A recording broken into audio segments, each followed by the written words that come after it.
Yo, yo, yo. What it do, chat? Welcome to the stream. We are live right now. We're gonna play some Siege.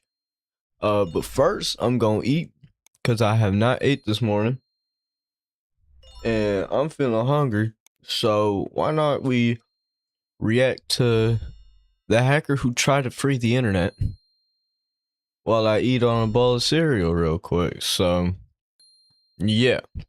Let's go ahead and hop into it real quick, chat. January 6th, 2011. MIT police tackle a 24-year-old on the sidewalk. They find a hard drive in his bag, 4.8 million academic articles. 1 week later, federal prosecutors deliver 13 felony counts, 35 years in prison for downloading research papers. But then the prosecutors discover who they just arrested.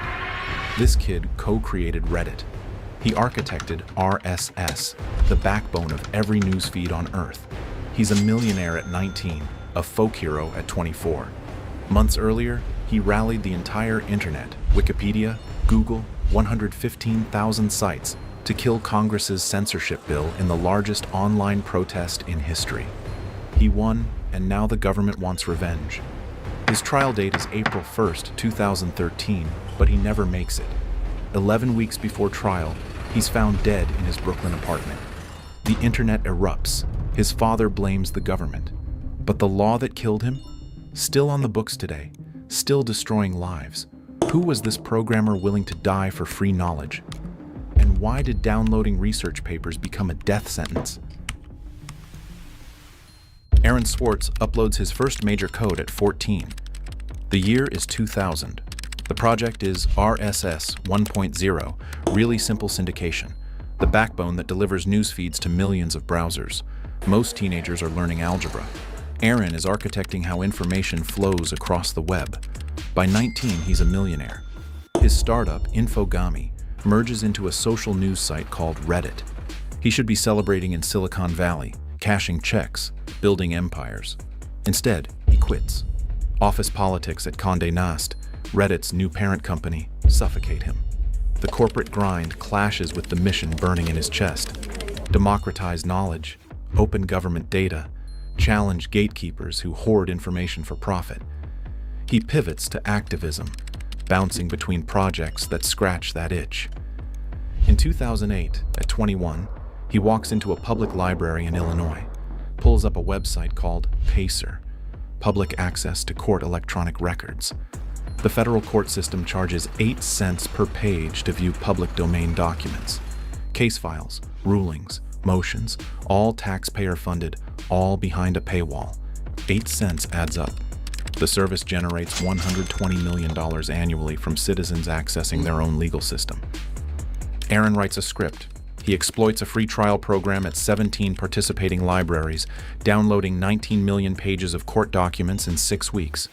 The FBI notices the anomaly, massive data extraction from government servers. They open an investigation and Aaron notices. For weeks, he waits for agents to knock on his door. But Pacer is technically free through library terminals. No password theft, no unauthorized access, no clear crime. The FBI eventually backs off, investigation closed without charges. The close call doesn't scare Aaron straight, it radicalizes him. If public information sits behind paywalls, someone must liberate it. In July 2008, he publishes a manifesto that ricochets through digital rights circles. Information is power. But like all power, there are those who want to keep it for themselves. The world's entire scientific and cultural heritage, published over centuries in books and journals, is increasingly being digitized and locked up by a handful of private corporations. The essay, titled Guerrilla Open Access Manifesto, becomes a rallying cry. By 2010, a movement coalesces.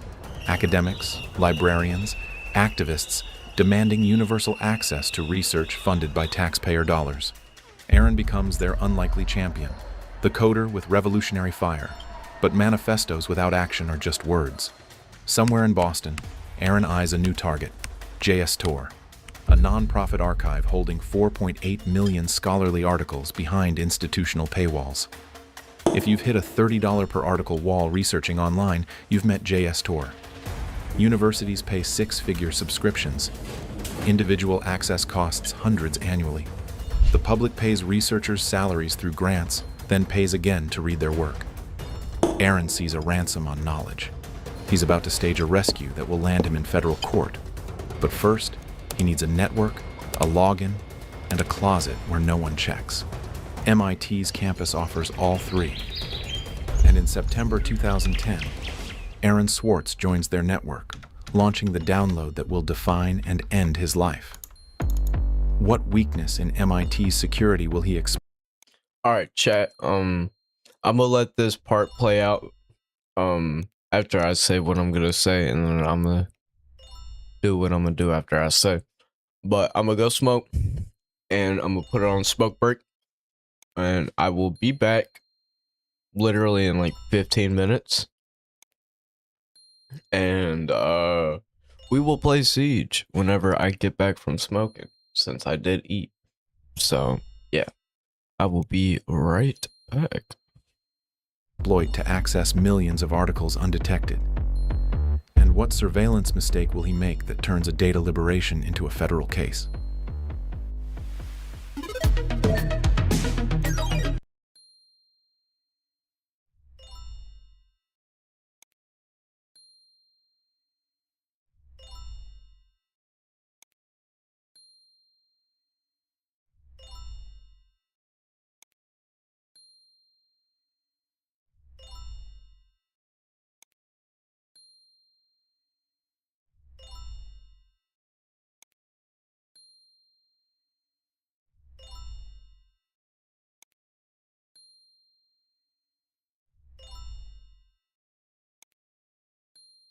Grants him legitimate JSTOR credentials.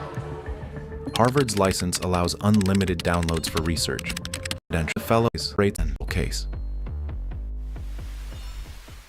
September 2010. Aaron creates a ghost account on MIT's open network. The campus operates on a principle of radical openness. Any visitor can plug into Ethernet jacks in hallways, libraries, common areas. No password required. He's a fellow at Harvard's Center for Ethics, which grants him legitimate JSTOR credentials. Harvard's license allows unlimited downloads for research, but Aaron isn't researching. He's liberating. He writes a Python script that automates bulk downloads.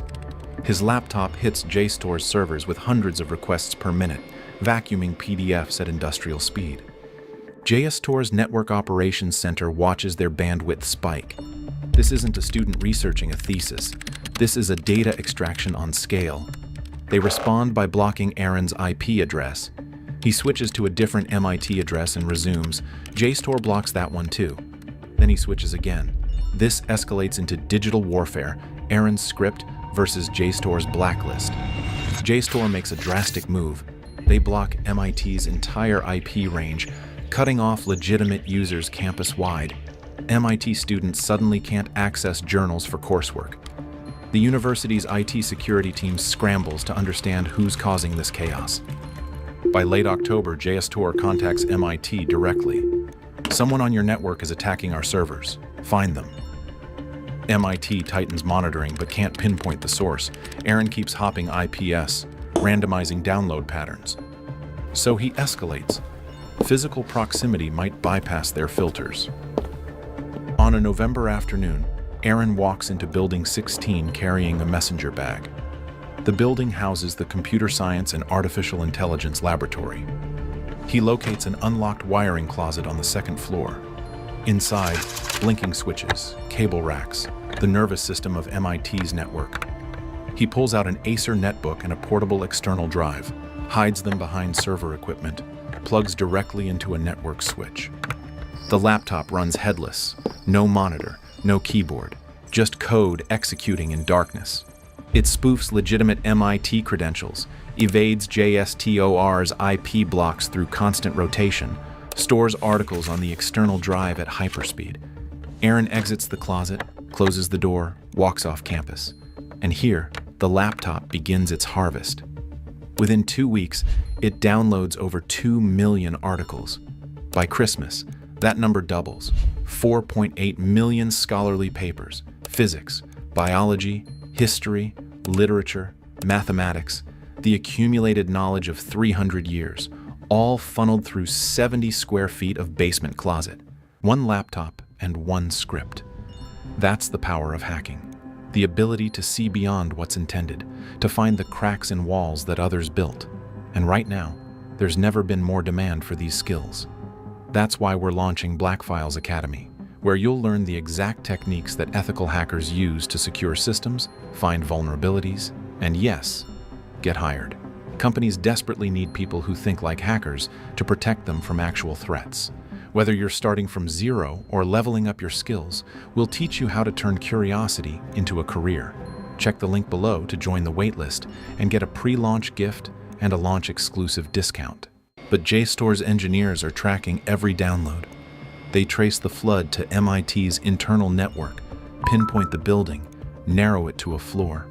On January 4th, 2011, MIT's IT staff searches the wiring closet and finds the foreign device. They don't disconnect it.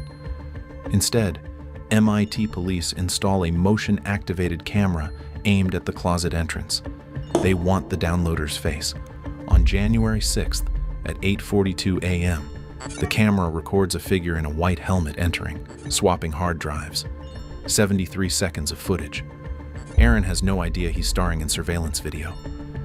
He exits Building 16, helmet tucked under his arm, fresh drive in his bag. But 5 officers move in. Stop right there. Hands go up. Handcuffs click shut. The Secret Service agent, Cybercrimes Division, reads him Miranda rights on the sidewalk. Aaron's face drains of color. A witness later describes him as looking like a scared kid caught shoplifting, not a hardened criminal. Because that's what this is. A library download escalated into federal theater. MIT police drive him to Cambridge Station for booking. 2 local charges, breaking and entering, though the closet was unlocked, larceny of data. He posts bail, $10,000 within hours. Walking out onto Massachusetts Avenue, Aaron must be thinking this is a misunderstanding. JSTOR recovered their data since he never released it. They'll drop charges, right? What Aaron doesn't know, federal prosecutors are already reviewing the Secret Service report. They see an opportunity to redefine what hacking means and to make sure Aaron Swartz becomes the cautionary tale. Why would prosecutors turn a terms of service violation into a federal crusade? And what obscure 1986 law will they weaponize to threaten him with decades in prison? January 6th, 2011. Aaron leaves Cambridge jail, 2 local charges on paper, breaking and entering, and larceny of data. Misdemeanors, probably. His lawyers are confident. JSTOR's already signaling they won't pursue civil action. They got their articles back. No public release. No financial harm. Within a week, JSTOR formally declines to press charges. The nonprofit issues a statement. They consider the matter closed. MIT stays silent. For a moment, this looks like a college prank that got out of hand, soon to be resolved with a fine or community service. Then the U.S. Attorney's Office for Massachusetts steps in. Carmen Ortiz, the federal prosecutor, sees Aaron's case differently. This isn't a terms of service violation. It's computer fraud, a felony under the Computer Fraud and Abuse Act, enacted in 1986 to combat hacking. The law defines unauthorized access broadly, exceeding permission on a computer system. Aaron had permission to use MIT's network. He had permission to download from JSTOR through Harvard. But did he have permission to download 4.8 million articles using an automated script and a hidden laptop? The statute's vague enough that prosecutors can argue he crossed the line. On July 11th, 2011, a federal grand jury returns an indictment. 4 felony counts: wire fraud, computer fraud, unlawfully obtaining information from a protected computer, and recklessly damaging a protected computer. The maximum sentence is 35 years in federal prison, plus $1 million in fines. The tech world erupts. Lawrence Lessig, Harvard law professor and Aaron's mentor, calls the charges absurd. Tim Berners-Lee, inventor of the World Wide Web, says the prosecution is a gross miscarriage of justice. But the Justice Department doubles down. Stephen Heyman, the lead prosecutor, frames Aaron as a thief who broke into MIT's network to steal millions of dollars worth of intellectual property. The framing ignores that Aaron never sold the articles, never leaked them publicly, never profited a cent. Aaron pleads not guilty across all counts. His legal team prepares for trial. Meanwhile, prosecutors keep stacking charges. In September 2012, a superseding indictment adds 9 more felonies, which means 13 counts total. Sentence exposure jumps to 50 years, though realistically, guidelines suggest 35. Aaron is 26 years old.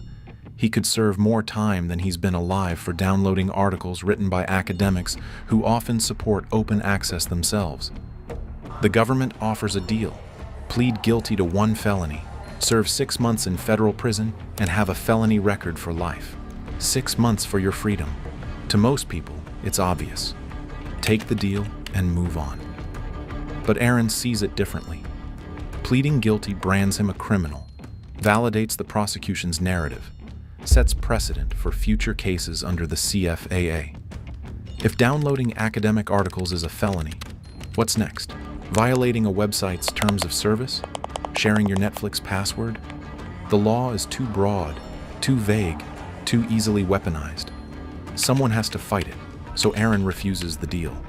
His friends panic. His family pleads. His girlfriend watches him sink under the weight. Legal fees drain his savings.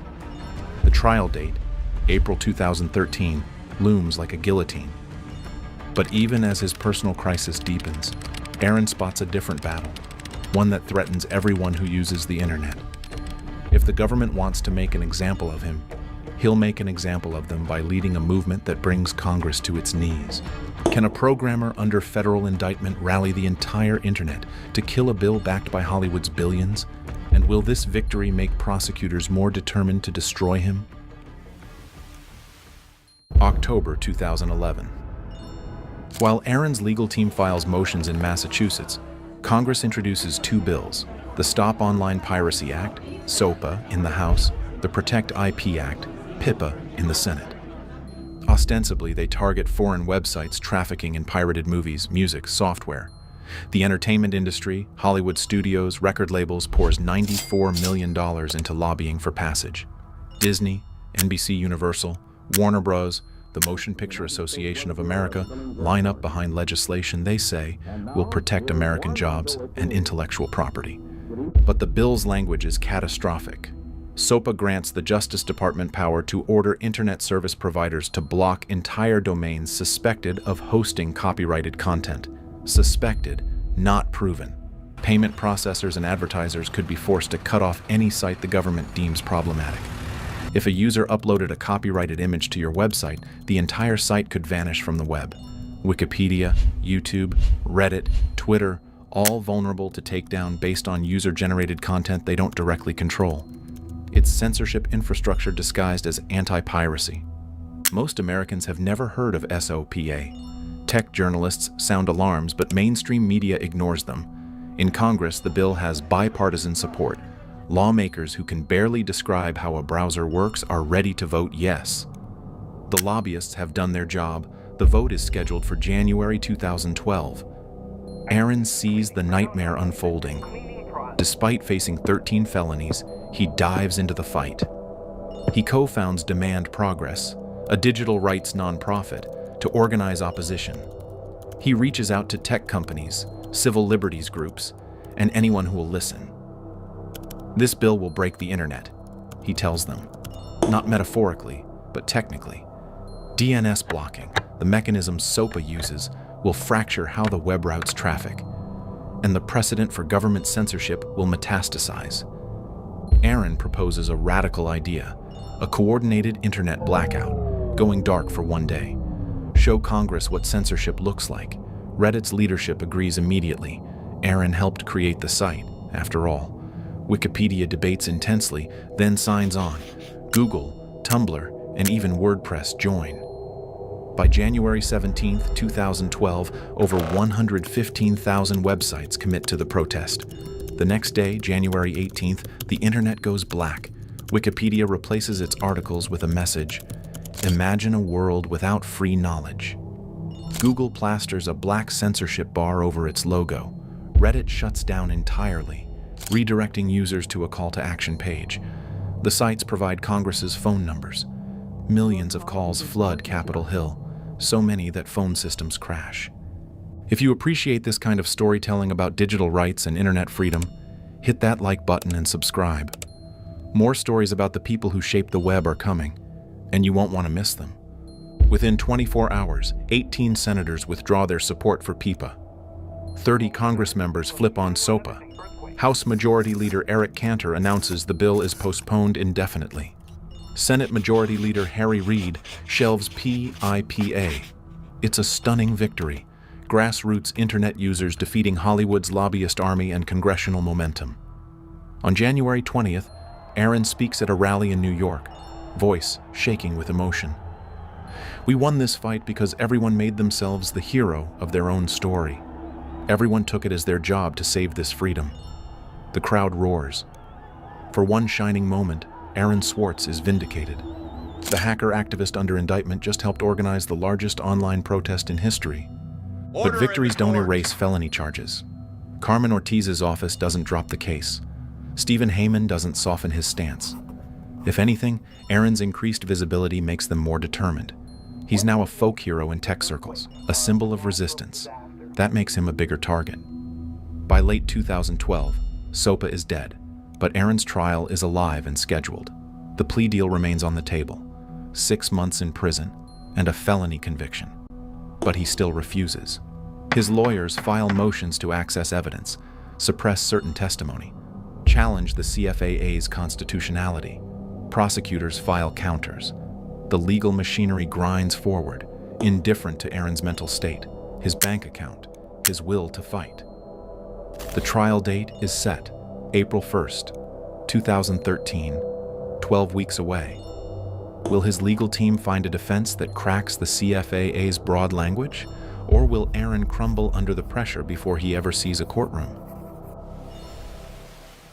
Winter 2012. Brooklyn. Aaron rents a small apartment in Crown Heights, trying to maintain normalcy as the trial clock counts down. Outwardly, he's optimistic with friends, convinced a jury will see the absurdity of the charges. Inwardly, he's dissolving. Sleep becomes erratic. He jokes darkly that federal agents are probably reading his emails. They likely are. Discovery documents later reveal extensive surveillance. His girlfriend, Taryn Steinbrickner Kaufman, notices he's distant, lost in calculations of worst-case scenarios. Aaron has battled depression since adolescence. Now he's staring into an abyss that might swallow the rest of his life. The plea deal sits on the table like a loaded gun. Prosecutors still demand a felony conviction. Not 6 months anymore. Now they're hinting at more prison time if he waits until trial. Carmen Ortiz's office reportedly tells his lawyers that Aaron needs to be made an example of, that he can't just treat MIT's network as his personal playground. Aaron's legal team urges him to reconsider. 6 months, even a year, take it. You're 26. You have decades ahead. Don't gamble your life on a trial. But Aaron can't do it. Pleading guilty means validating the prosecution, branding himself a criminal, legitimizing the CFAA as a tool for criminalizing behavior that shouldn't be criminal. If I take this deal, he tells a friend, what happens to the next person they come after? January 2013. His lawyers file final pre-trial motions, hoping to suppress evidence or dismiss charges on constitutional grounds. Behind closed doors, there's talk of another plea proposal, possibly probation with a felony. But prosecutors refuse to drop the felony requirement. That's the sticking point, not jail time, the label. Once you're a convicted felon, doors close permanently. Employment, travel, voting rights, security clearances. Carmen Ortiz wants that label attached to Aaron Swartz forever. Aaron's friends stage an intervention. His brother, his girlfriend, his mentor Lawrence Lessig all plead with him to accept reality. But Aaron is paralyzed. Unable to admit guilt for what he believes was moral action, unable to face the alternative. January 11th, 2013, evening. His girlfriend Taryn is out of town. Aaron is alone in the Brooklyn apartment. What happens in those final hours? No one knows. He leaves no note. At some point, he hangs himself. Taryn finds him the next morning. News spreads through Twitter within hours. Aaron Swartz is dead. The reaction is immediate and volcanic. Vigils organize in Boston, San Francisco, New York, London. MIT's campus is plastered with posters. MIT, why did you betray Aaron? Students demand the administration explain why the university cooperated with federal prosecutors instead of protecting a young activist. MIT President Raphael Reif orders an internal review. The resulting report, released months later, concludes MIT stayed neutral, neither supporting nor opposing the prosecution. This satisfies almost no one. Critics say neutrality in the face of prosecutorial overreach is complicity. The Justice Department becomes a lightning rod. A petition demanding Carmen Ortiz's firing gathers 65,000 signatures. Congressman Darrell Issa calls for an investigation into whether prosecutors overcharged Aaron to coerce a plea. The lead prosecutor, Stephen Heyman, stays silent. Ortiz releases a statement defending the case. Stealing is stealing, whether you use a computer command or a crowbar. Aaron's father, Robert Swartz, speaks at the funeral. Aaron was killed by the government. He was killed by the government, and MIT betrayed all of its basic principles. The charges are quietly dropped. No point prosecuting a dead man. But the national conversation explodes. Was Aaron Swartz a criminal or a martyr? The debate exploded after his death. Congress, stung by public outcry, introduces Aaron's law to reform the CFAA and prevent minor violations from becoming federal felonies. Representative Zoe Lofgren sponsors it. The bill gains momentum, then stalls. Law enforcement lobbying kills it in committee. The CFAA remains on the books in 2025, still weaponized against hackers and activists. But the institutions Aaron fought begin to shift. MIT and Harvard expand their open access repositories. JSTOR launches free reading access for the public. Academic publishers experiment with open models. SecureDrop, the whistleblower platform he helped build, is deployed by the New York Times, the Washington Post, the Guardian. Young programmers launch Sci-Hub, a shadow library of academic papers inspired by Aaron's manifesto. Aaron Swartz was 26 when he died. He left behind a movement that refuses to let his death be meaningless. The prodigy who tried to free the internet paid the ultimate price, but his question still hangs over us. Who gets to own knowledge, and at what cost do we enforce that ownership? The battle didn't end with Aaron Swartz. It's still being fought, one download, one case, one law at a time. And if you want to understand another figure who challenged how information moves, check out the video about Edward Snowden, because Aaron's story is just one chapter in a much longer war.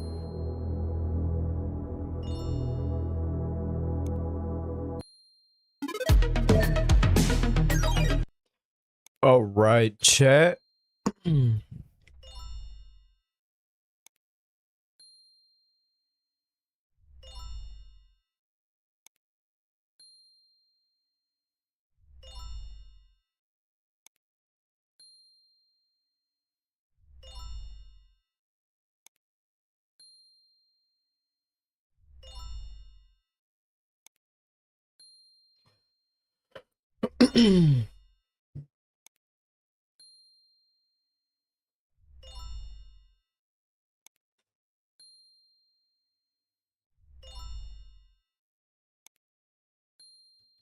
Think we are ready to game.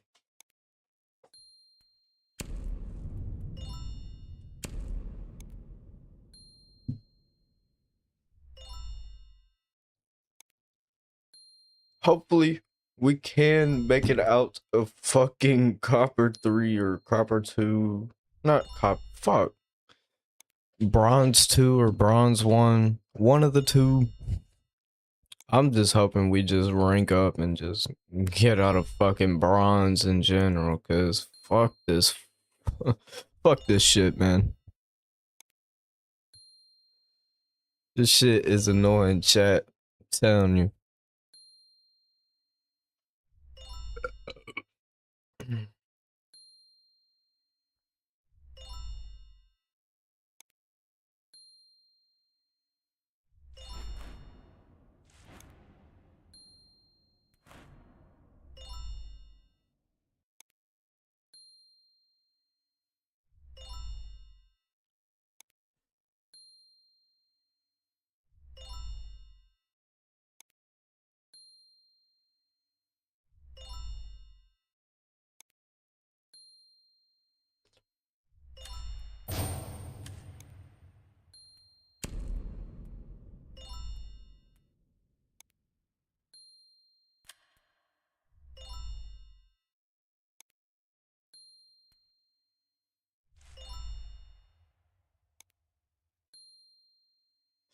Am I gonna get into a game or what?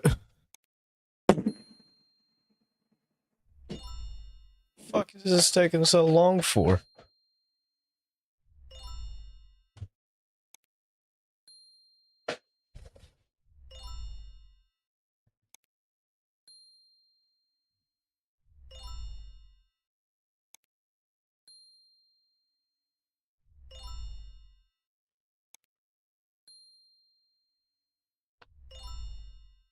About a match at 1 minute and 43 seconds, and we've been here for about 30 seconds now. What the fuck?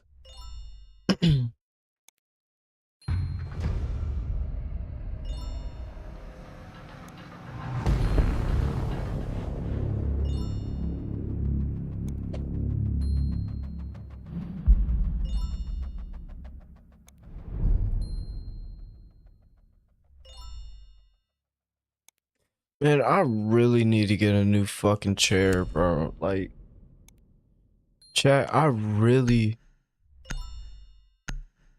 need to get a job and like move the fuck out. You know what I'm saying? But I don't think I'll be able to, you know, move out as soon as I, you know, get a job and shit. Cause I'm gonna have to hold a job for a certain amount of time. And then, you know, make money, save money so I can be able to pay for my apartment, you know, get furniture, get all that shit for it. Like, it's gonna be a pain in the ass. But you gotta do what you gotta do. And my friends be like, oh, why don't you want to work? Like, why you bumming? Why you bumming? It's like, because I'm enjoying the time of not being employed. Genuinely. And I got a few months left until, you know, I turn 18. So why not use this time to stream? During that time. You know what I mean? So it's like,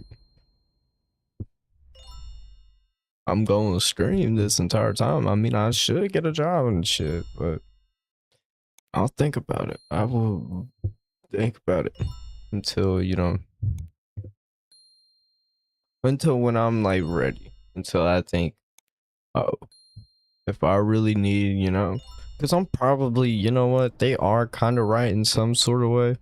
And, you know, I should like, and they were also saying, you know, you should get a side job and shit. And I was thinking, you know what?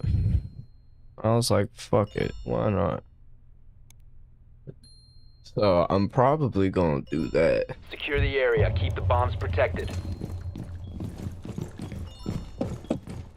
And then hopefully strings will be a lot better. And get the things I need to make my setup functional. Found a bomb.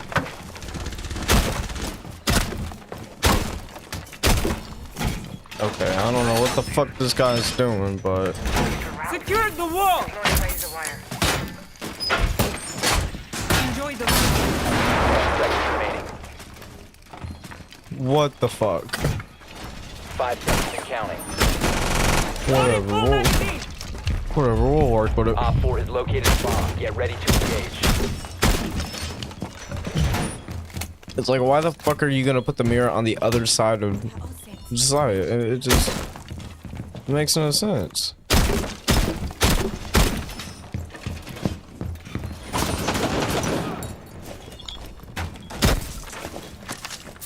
time to redecorate.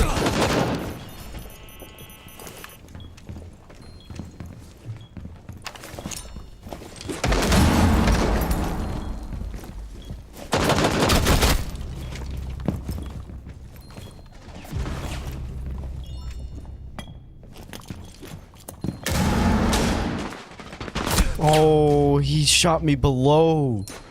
Well played, man. Watch. Oh, nope, I just crouched into it. Never mind.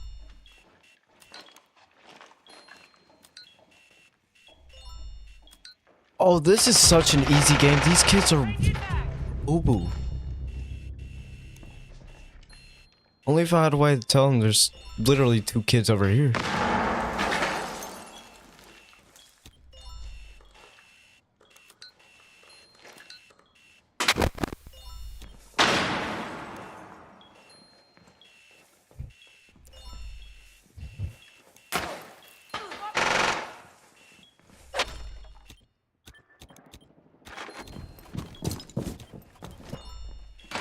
Friendly, last operator standing.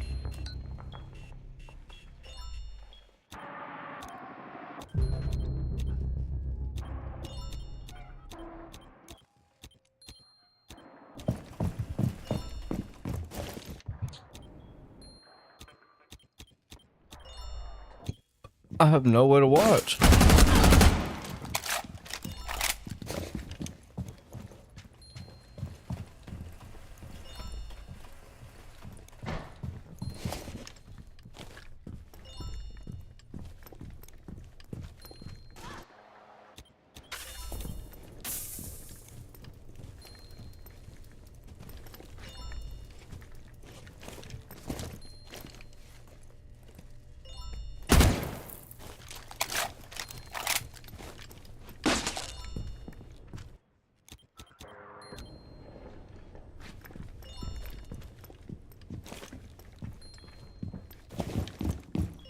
Op 4 has placed a diffuser near a bomb. Destroy it. I don't know what the All friendlies fuck were this guy's eliminated. doing. Mission failure.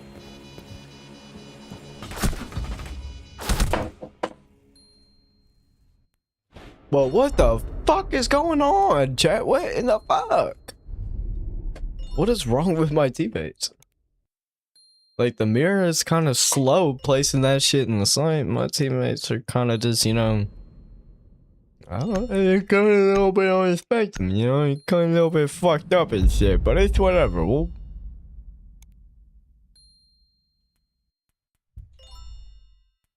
yeah, we're a little bit fucked up. We're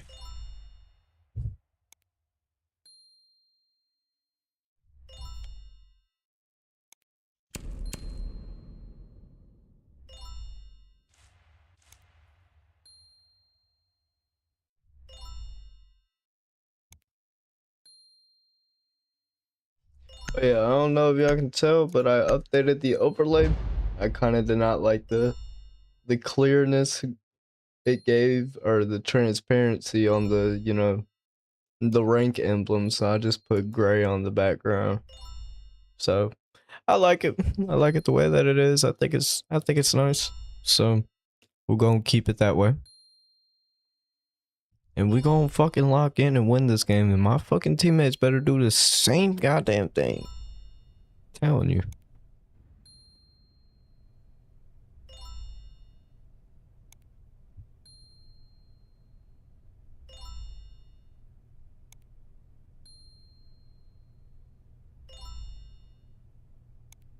Secure the bombs.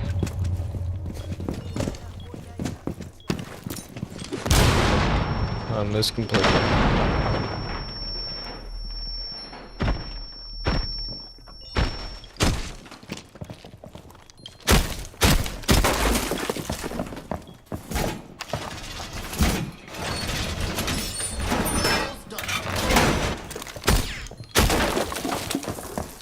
We are all set. Banshee deployed.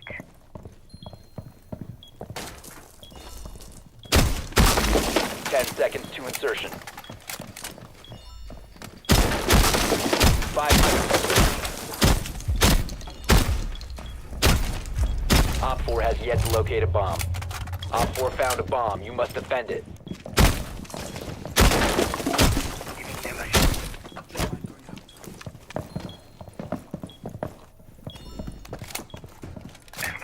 I'm on guard.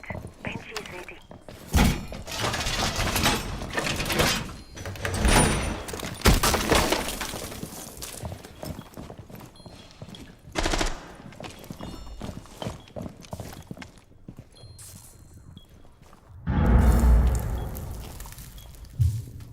Banshee set!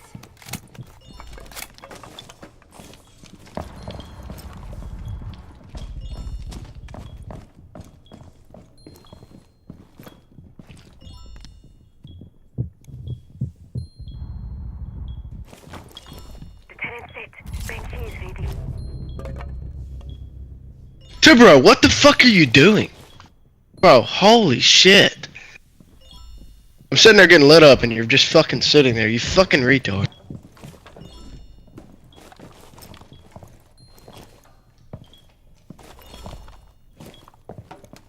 Still got one on the stairs, bro. And there's one to your right as well. He's dead now. This kid is like blowing my fucking eardrums out, giving me comms. Holy shit.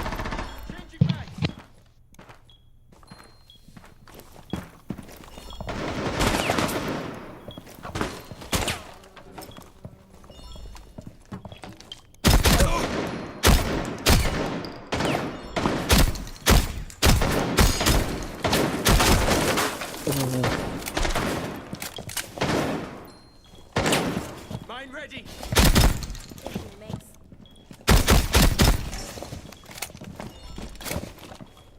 You got one on the stairs, on the stairwell. Wrong way, Tuber Road. Not, where are you going? Go back, Tuber Road, go back. On the stairs that are like right on the outside of objective A. No, not that one, no. Go to your right, yeah, bro, fuck. There's a room right there, throw it in the room. Fuck.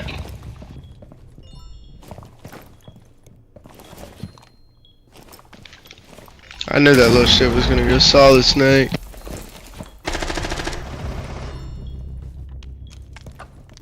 Seconds. 10 seconds to go. Op 4, last stop standing. Op 4 I'm eliminated. fucking Good shit. locked this morning, chat. I'm fucking locked for some reason. Let's hope it stays this way. Let's hope. But wait, hold on. I don't know if that was almost an ace, but if it was, fuck yeah. But no, it wasn't. It was actually a 3-piece. I'm wrong. I don't know why this one person wants to ban Twitch like we're not banning Solid Snake and they're finna hop on Twitch. It's gonna just be no point. Surprised they have not banned, what's it called? Sentry yet.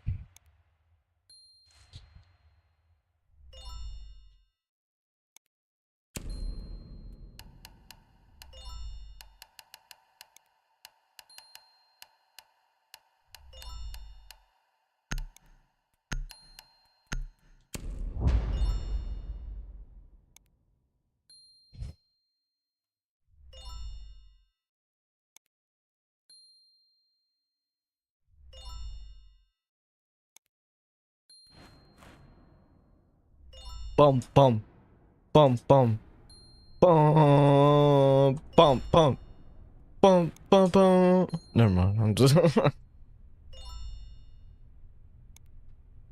load the game, load.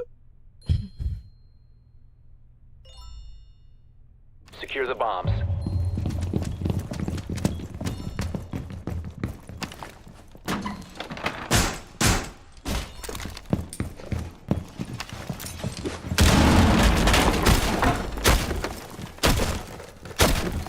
Device set.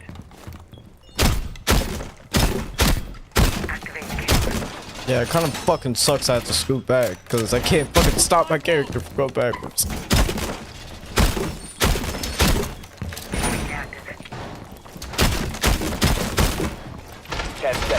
Insertion. Op 4 has located a bomb. Plan your defenses accordingly. 5 seconds left. Op 4 has located a bomb. Get ready to engage.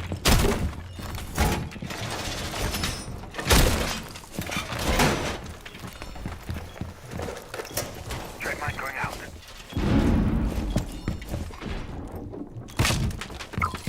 Straight mine on. Place device. Throwing F-Not. Device set.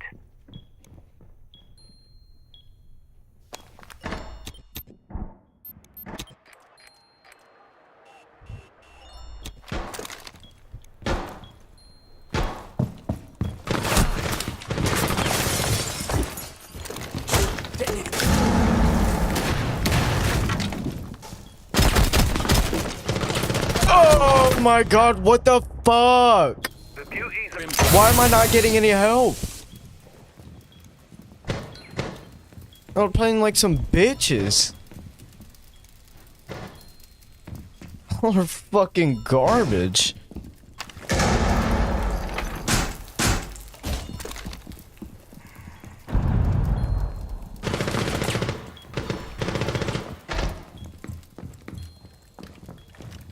Like, these kids don't know how to play this fucking site for some reason. It's like they're genuinely retarded. And then there's a kid behind those shelves over there. Oh my god, what the fuck are we doing? We're genuinely a bunch of fucking retards.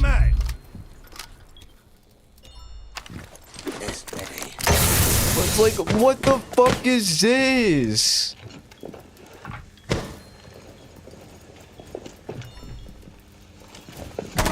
Op 4, last operator standing. Op 4 Why eliminated. is this guy being a Successful. pussy and then deciding to pop out? Like, I don't understand.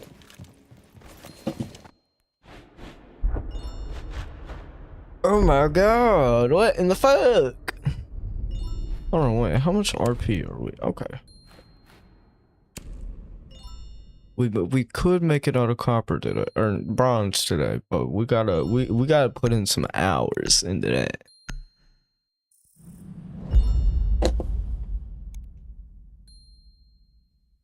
Oh yeah, chat, I'm possibly thinking about, you know, whenever I do get employment,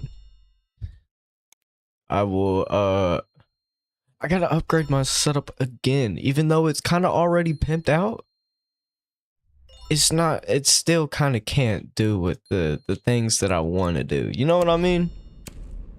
So, it's like, I kind of gotta, you know, get a job, get money, save it, and then, you know, buy my second PC.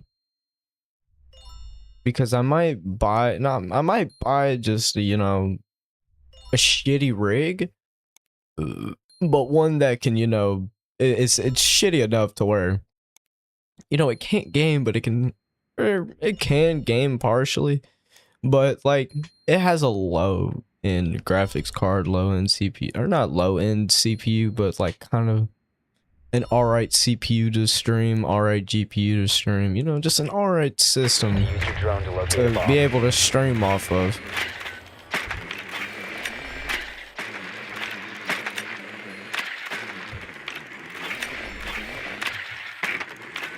And I need to get a new camera too, so I need to get off a webcam and move to like an actual fucking camera.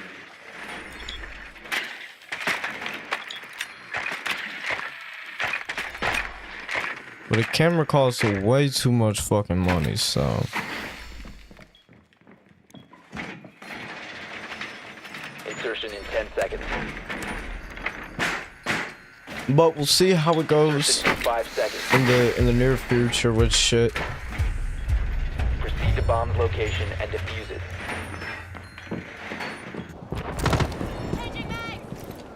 We'll see we'll see where this will fucking take us. God damn, I can't speak.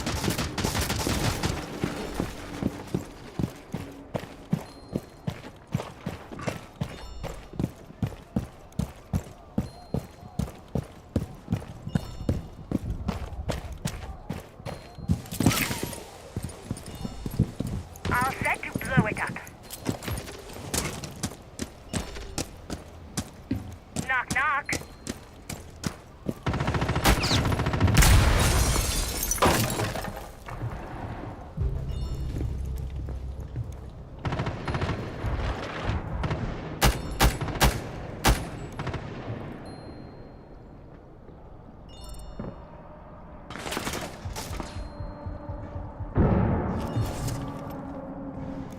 Swapping mags.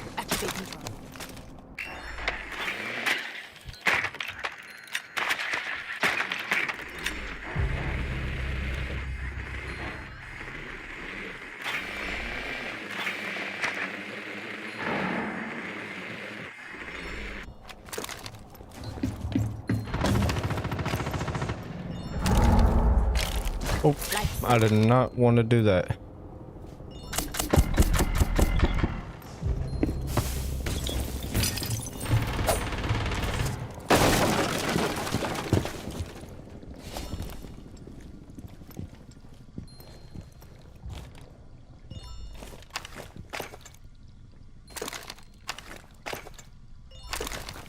Fuck.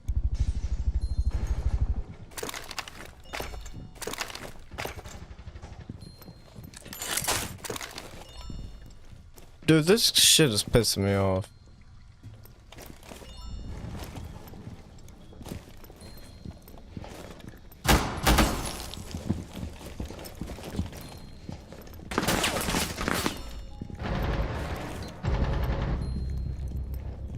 Swapping.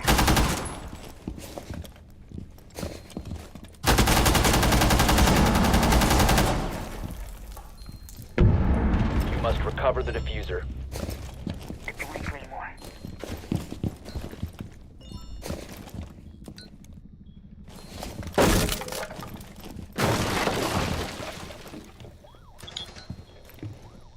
Fifteen seconds. 10 seconds remaining. Down to one Oh my god, friendly. what the Remaining. fuck? We have been eliminated.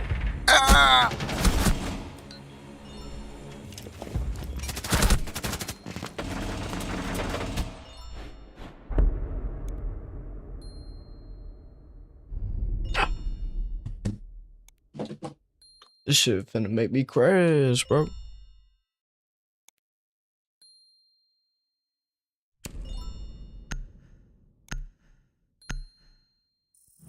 I don't even know why we banned mirror. I don't even think they use mirror anyways.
We need to locate a bomb.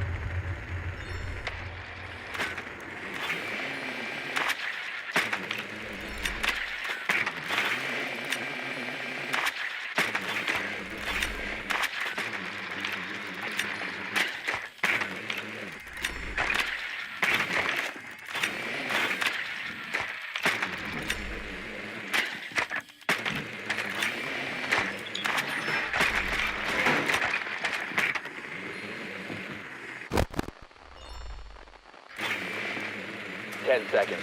Your drone has found a bomb. 5 seconds to go. You found a bomb. Make your way to its location and defuse it.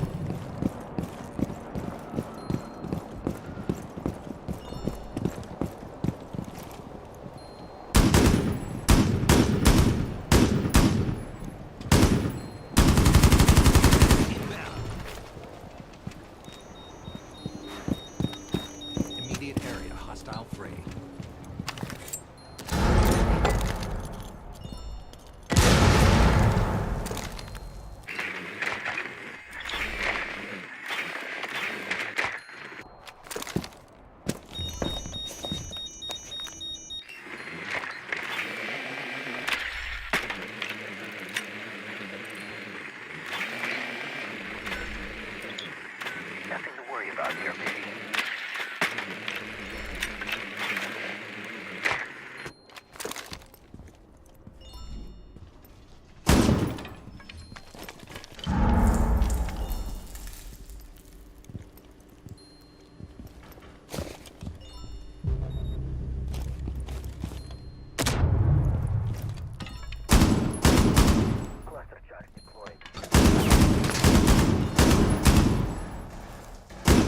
I'm reloading. These guys is hot.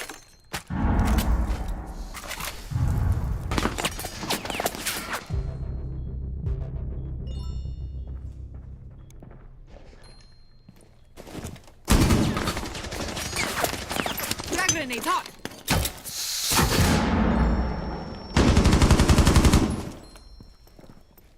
Cluster charge deployed.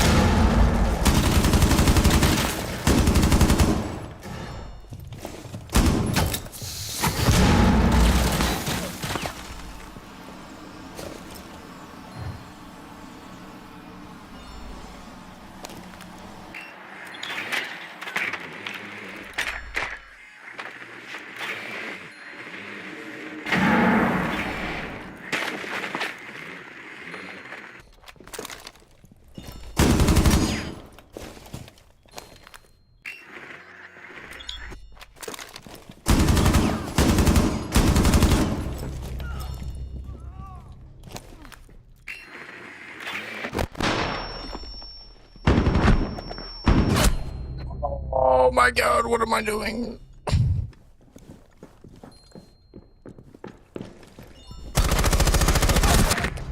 This kid is 15 seconds fucking remaining. dog shit. What are we doing? 10 seconds. What the fuck? 5 seconds remaining. You just wasted so much time. Time limit reached. Oh my god, these kids are fucking ass.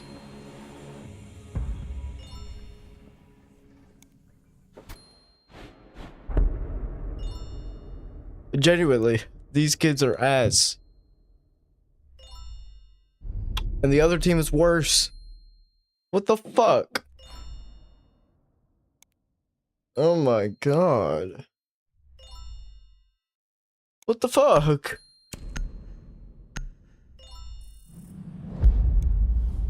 Genuinely, what the fuck?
We need to locate a bomb.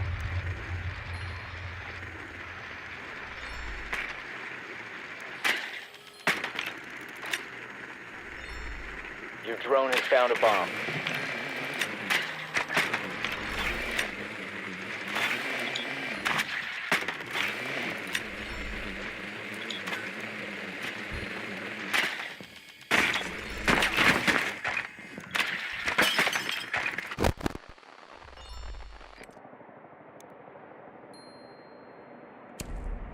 Ten seconds to insertion.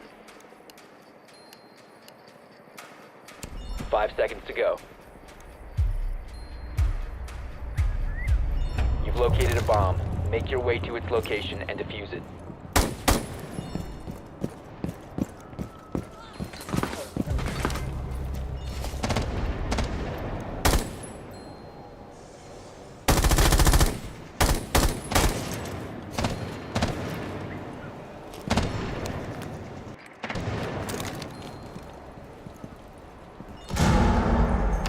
Hay unos litros.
Changing mags.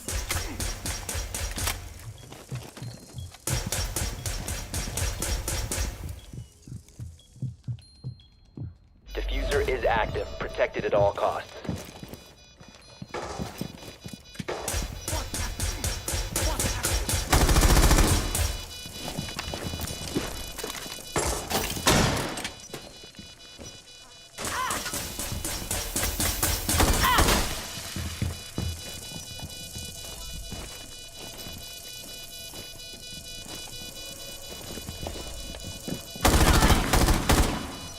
Oh, you lucky son of a bitch. One friendly. Op 4 last operator Good standing. shit though, King Von. Good shit.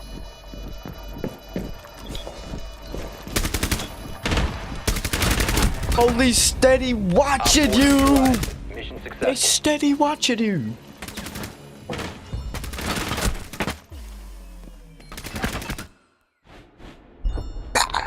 We back in business.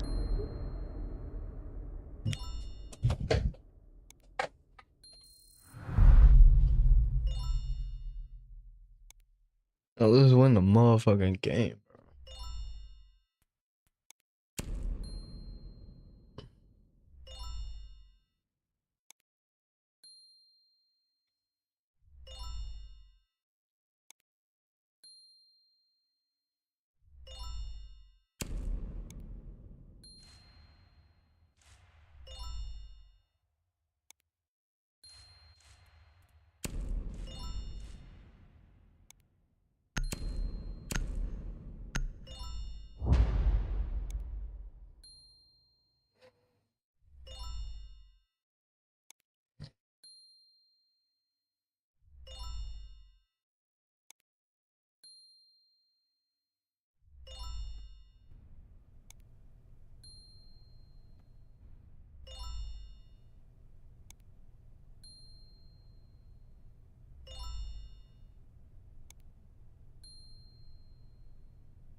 Protect the bombs.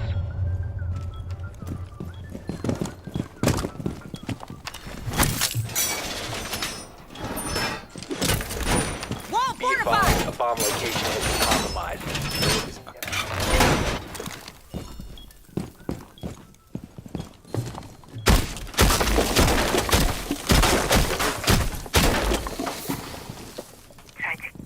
Setting the welcome.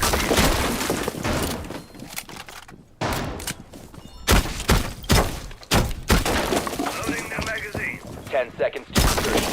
Deploying shield. Oh, I didn't even mean to destroy the drone. I just... Op 4 has located a bomb. Get ready to engage.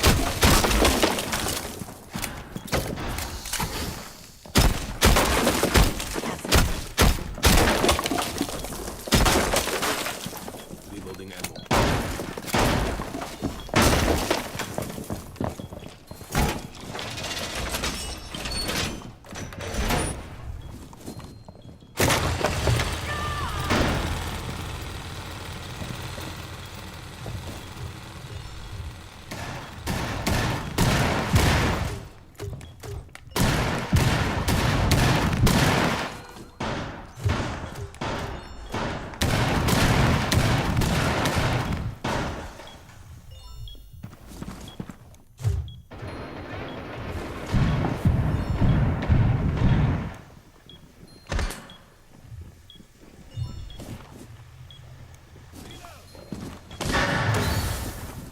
Shiba deployed. Circuit secured.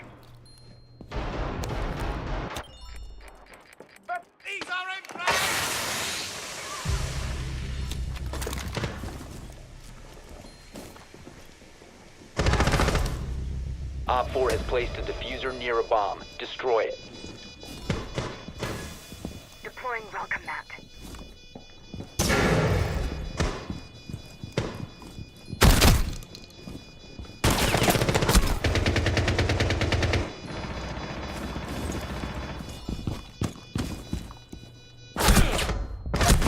What the fuck, man? Friendly, last operator standing.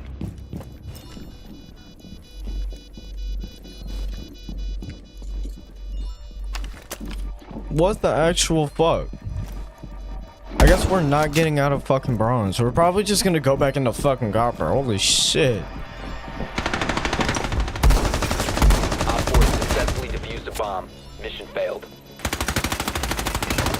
Fucking solo queue is torture. I see why everyone says you're not finna rank up when you solo queue. Holy shit.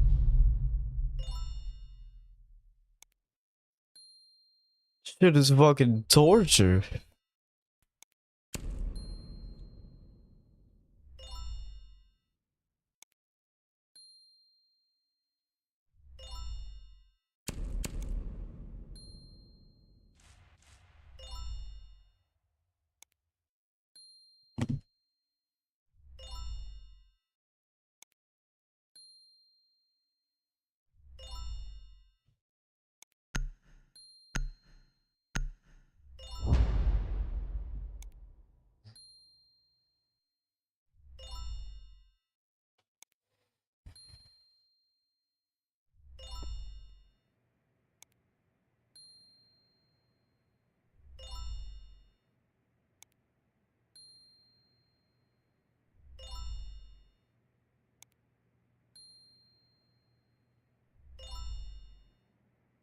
We need to locate a bomb.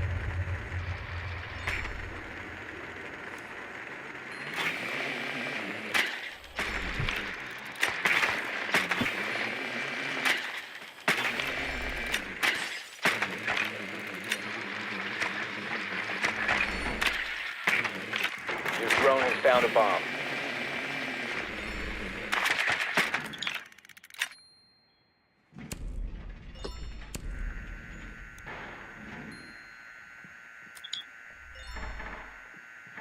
Insertion in 10 seconds. 5 seconds. Proceed to bomb's location and defuse it.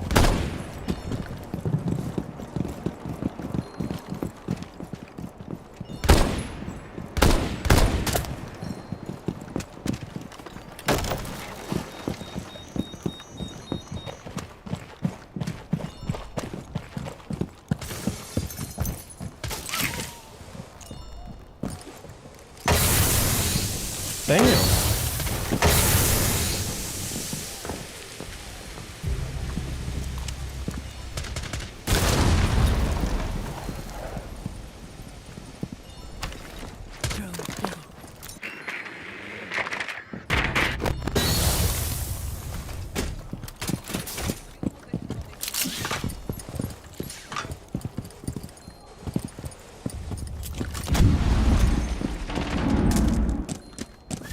Drop the diffuser.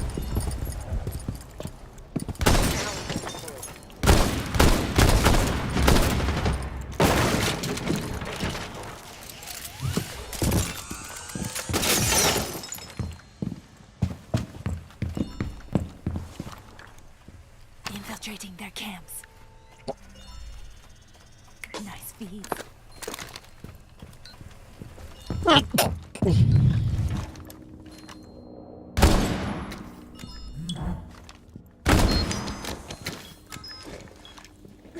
Get off!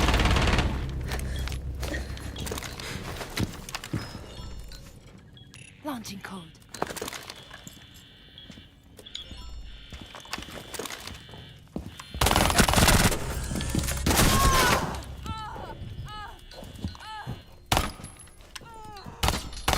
Oh, he's just Last sitting operator there. standing. Op 4 last stop standing.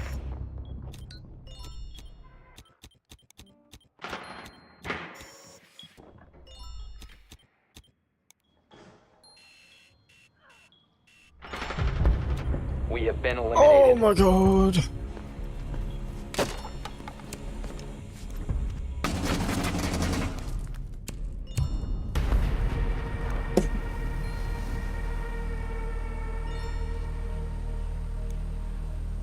It's fucking bullshit, chat.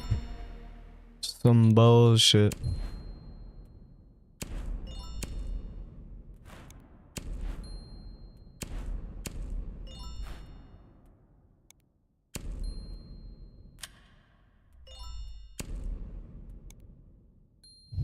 Some bullshit, chat.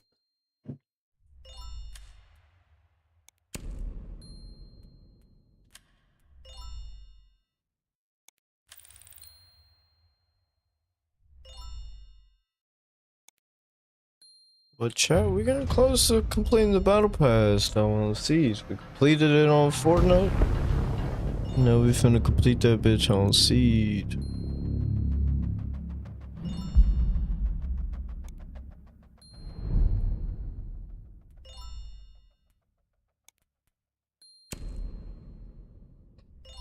Chat, should I go live on TikTok again?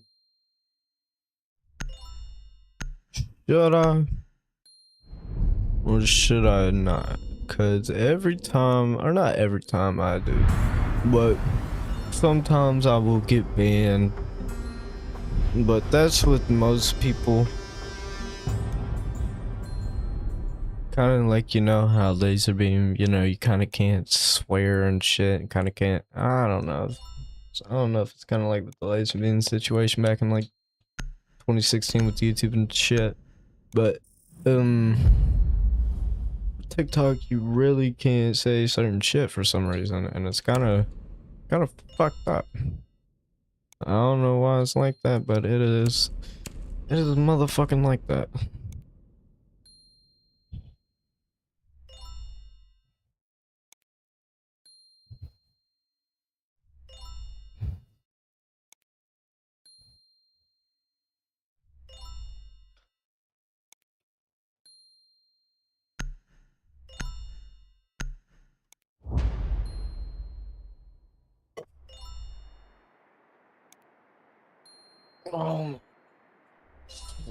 Like tired, bro. That weed made me like sleepy, so I don't know if I'll even. If I do a smoke break, I'll probably be at like literally To locate a the bomb. end of the stream, probably. Chat, I'm fucked.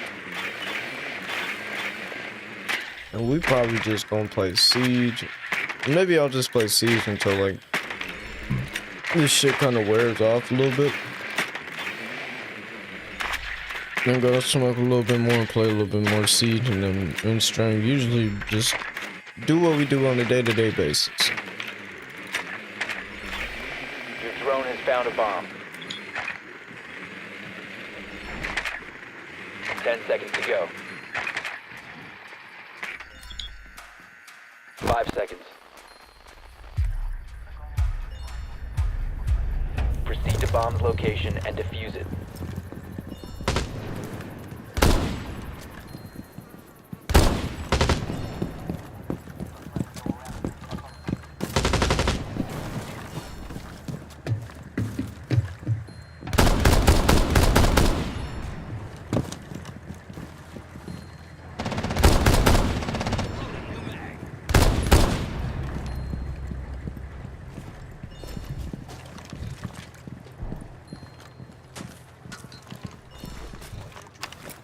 Drone activated.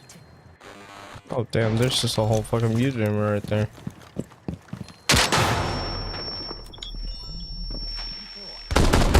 Swapping bodies! Changing mags!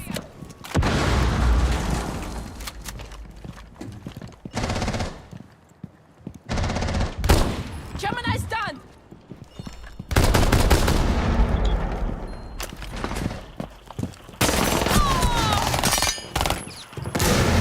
Stun grenade. Drop the diffuser.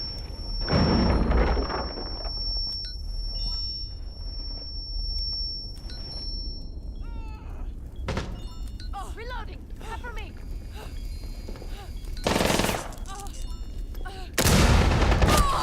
What the fuck? These dickheads are just letting me sit here Mag! as they're just dying. Charge deployed! The fuck? One on 4 remaining. Reloading! Cover me! I could have easily had a 3-piece right there, but no one wanted to come and res me. He's just sitting in the back of the fucking bunkers, dude. The diffuser is now secured. Actually, he's not.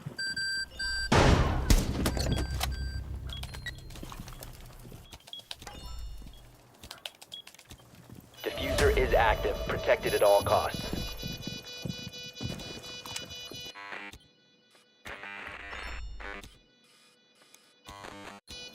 Reload!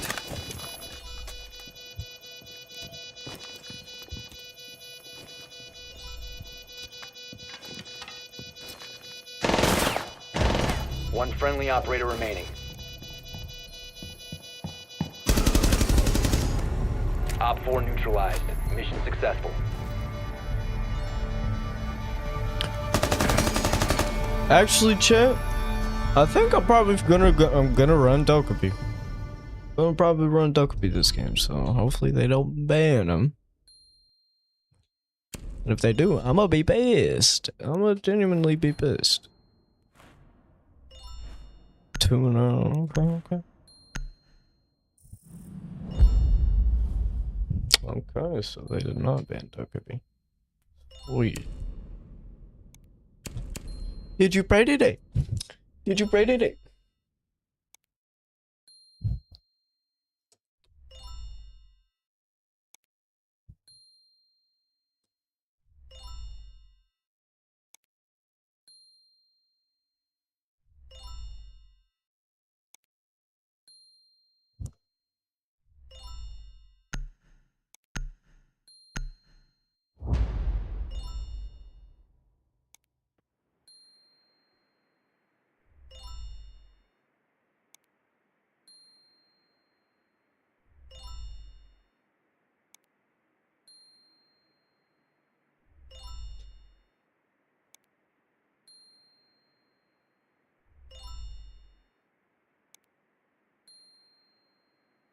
We need to locate a bomb.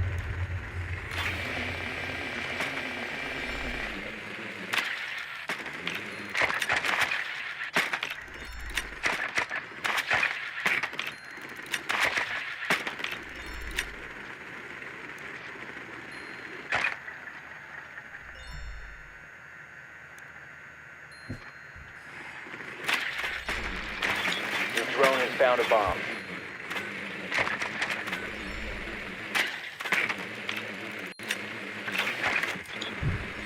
Seconds before insertion. 5 seconds. Proceed to bomb's location and defuse it.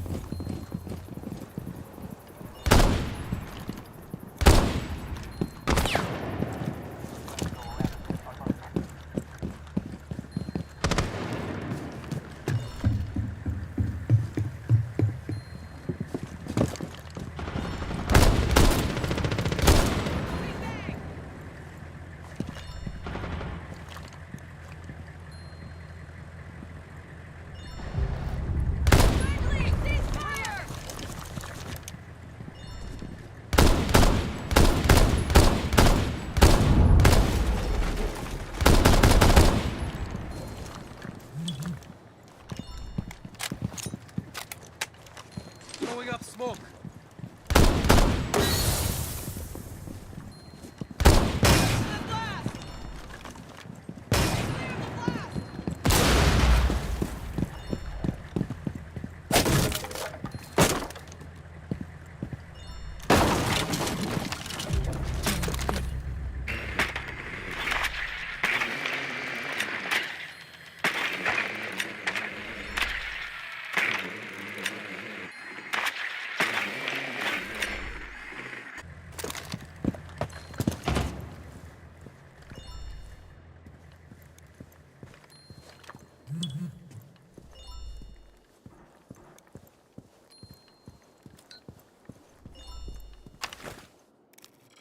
Activating override.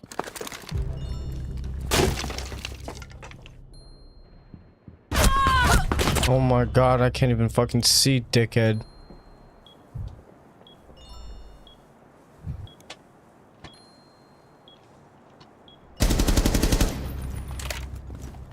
Oh, ah!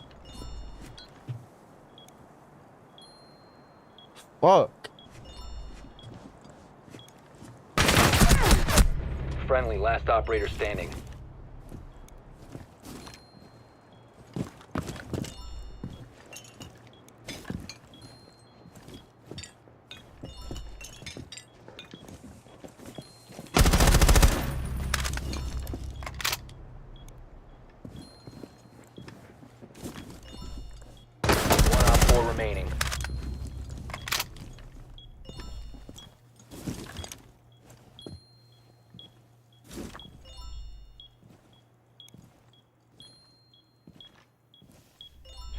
seconds remaining. 10 seconds. 5 seconds remaining. Bomb diffusion initiated. Protect the diffuser.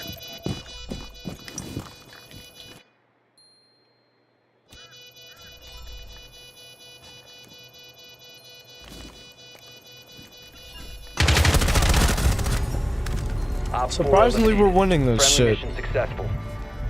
I'm dead ass surprised. But it's time we hop off fucking Dokkaebi. It's time we run a different fucking operator. Someone else can run it and possibly get shit on. Because I don't even know if they can fucking control the SMG. Fuck, the SMG 12. Goddamn. Almost, I don't know, so if they go downstairs, then type shit.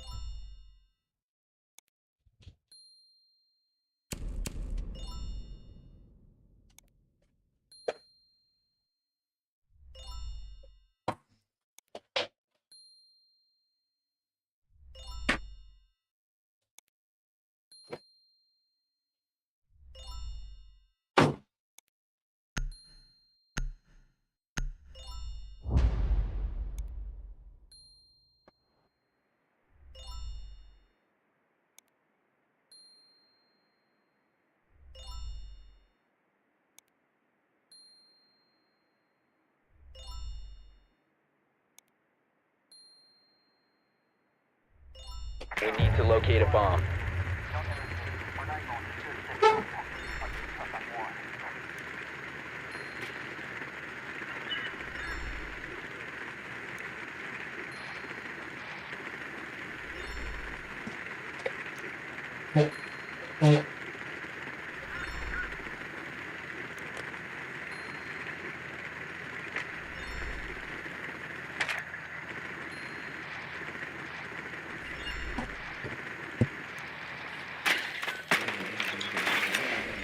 What's the point in banning fucking... Your drone has found a bomb. 5 seconds before insertion. You've located a bomb. Make your way to its location and defuse it.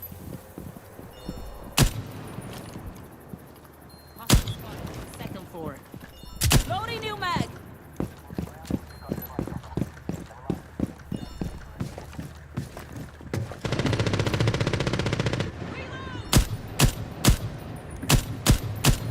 Drone activated.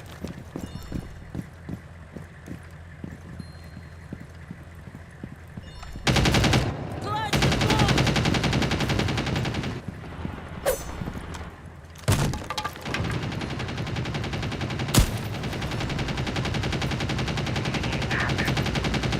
Device converted.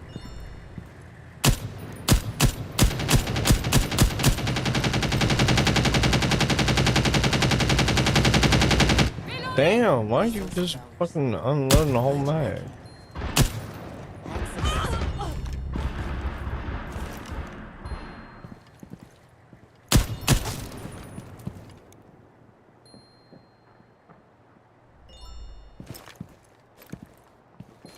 Lights set.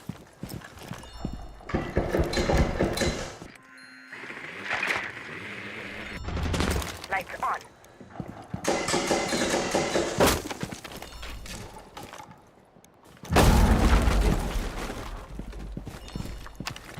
Launching drone. Changing mags.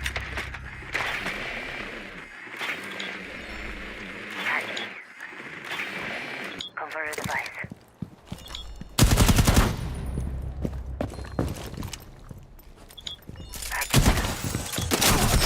Resource device.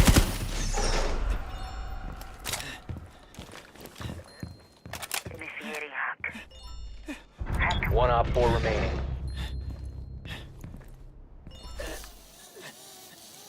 Tracker on the prowl. What you afraid of, Fenrir? Changing bags.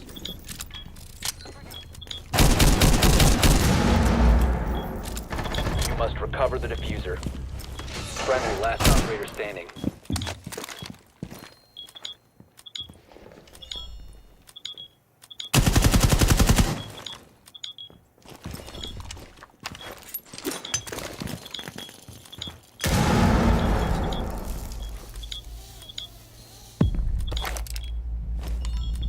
Seconds remaining. No escaping this time. Oh, I had to do Op that 4 push. eliminated. Friendly mission Oh, I got successful. scared, bro. I thought I wouldn't kill him.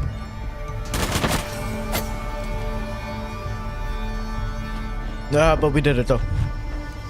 We did it, Chip.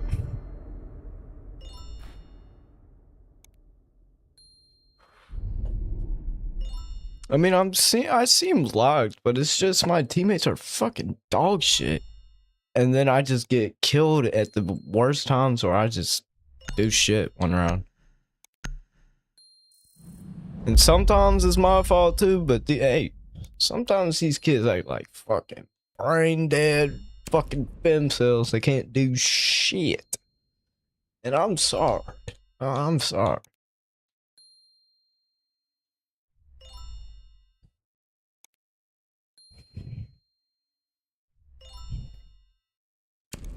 Genuine just fucking pain. You know what I mean, Trey?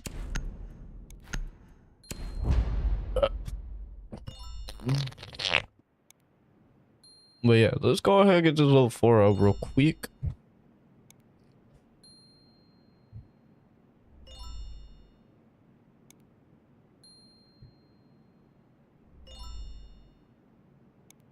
Protect the bombs.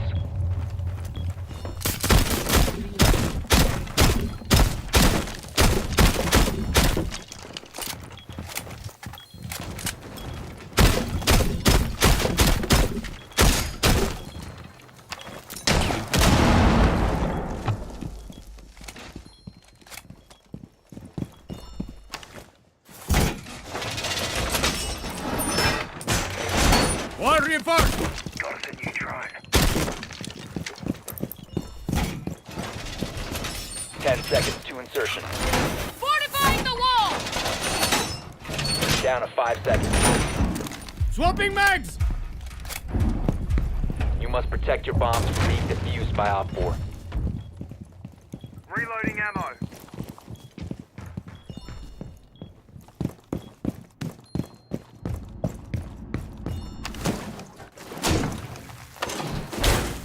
Getting Vulcan set up.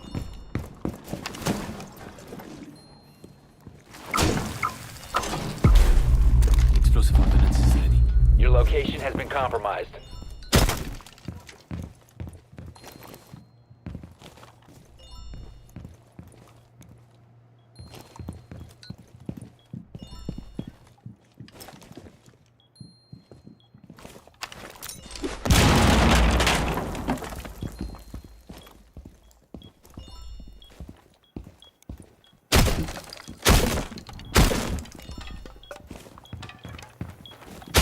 Just you and me now. Give them a taste of what we can do.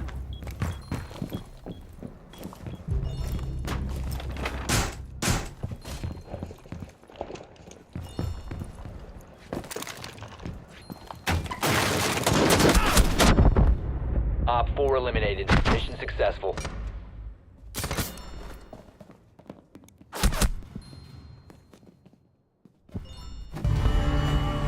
Oh yeah, boom boom boom. Y'all fuck with my Goyo skin? This shit's pretty tough, chat.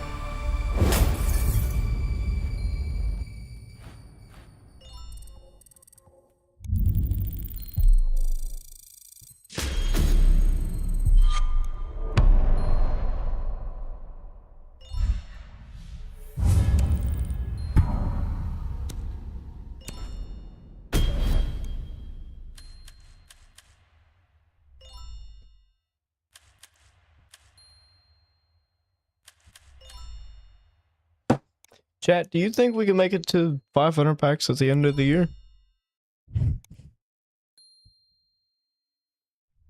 I don't know, but I want to do like a very, very long pack opening video. But that shit's gonna be a lot. Like, That's gonna be a lot of like time to make. Hopefully by the time I make it I'll have an editor, but till then I'm just gonna have to edit on my own. It's gonna be a little bit of sloppy shit, but it's okay. It's okay. It will do for now. Cause if I don't edit my own videos, then shit. I'm just not gonna, you know, leave them fucking unedited. Cause like, come on now, chat. What are we doing if we're not editing our videos?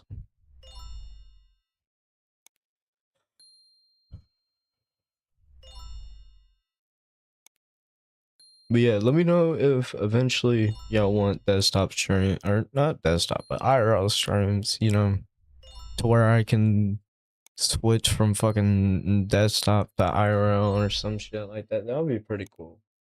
But that's gonna cost a shit ton of money if I'm not wrong.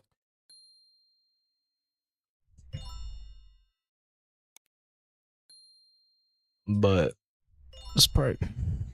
Let's just pray.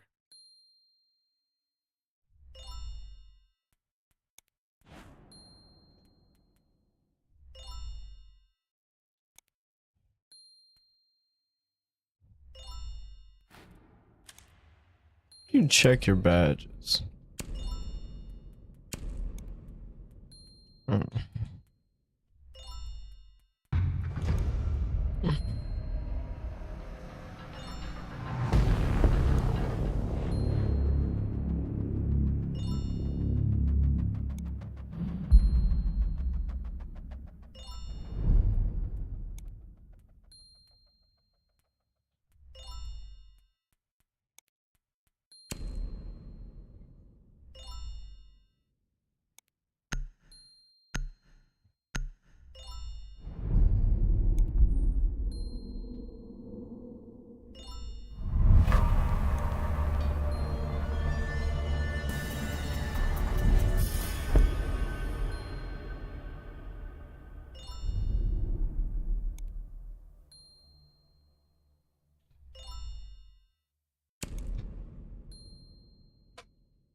That is fucking crazy, chat. That's crazy. So, the stream, they got taken down, I think. Hold on, let me check on my Discord. On when I went live.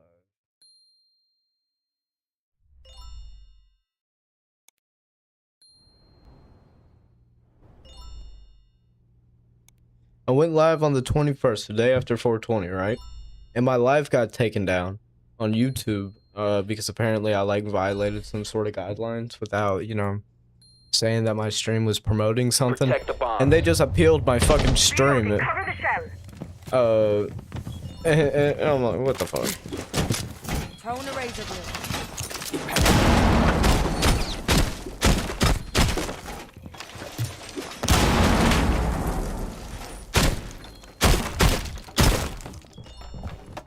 Reloading. Razor shell out. Bomb location compromised. Plan accordingly.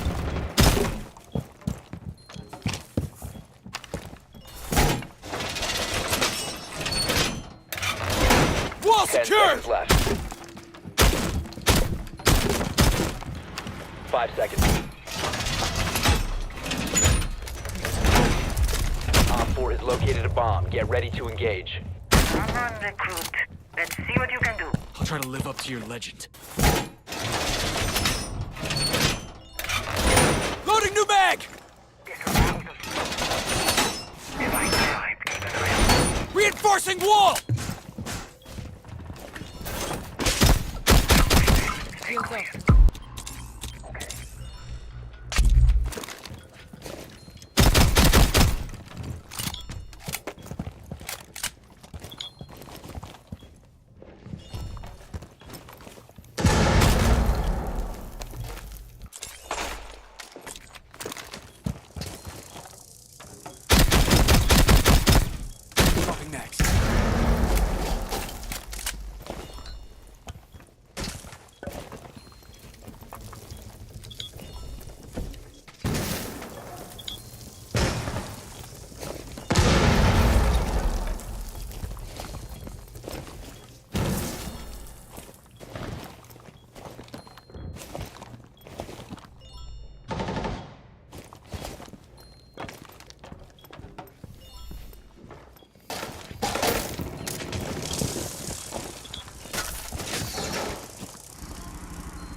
window.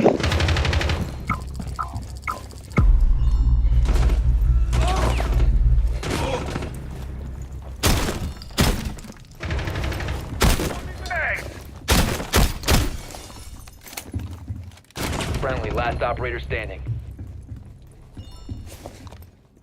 Mission critical, bomb diffuser activated. Op 4, last operator standing.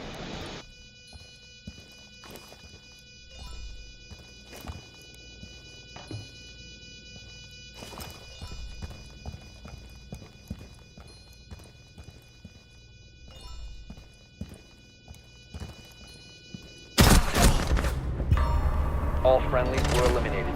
Mission failure.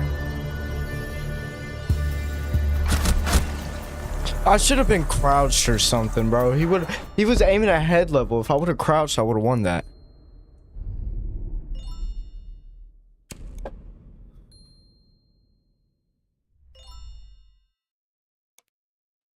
But or I'm some shit, or I should have won that, because either way, that was on his fucking head if I'm not wrong. But if they don't wanna classify that as a headshot, then fuck it, I guess we won't classify it as a fucking headshot.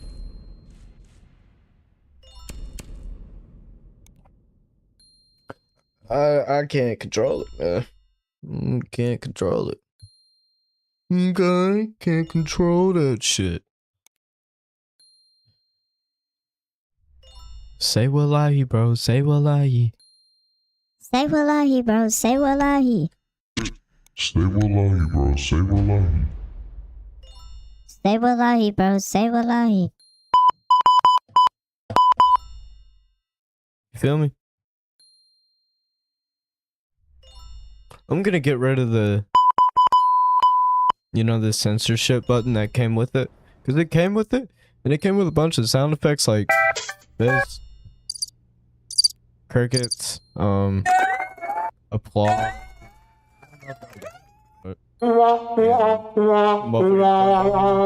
Protect the bombs. Yeah, those are pretty much all the sounds that came with it.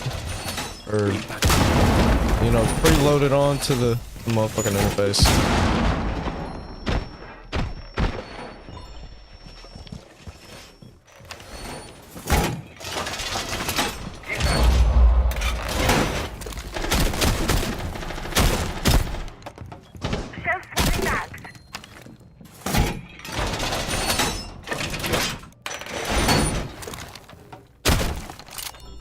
10 seconds remaining.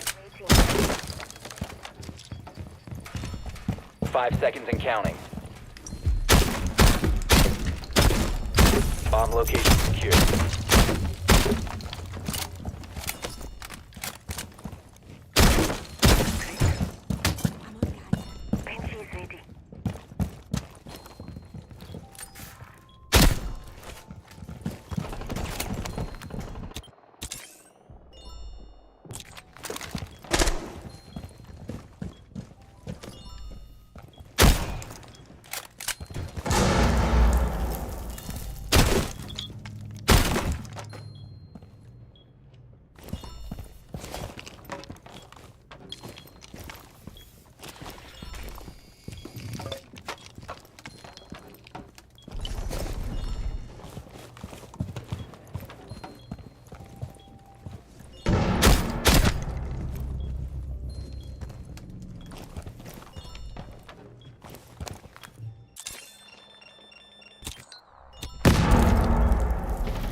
Cover the shell.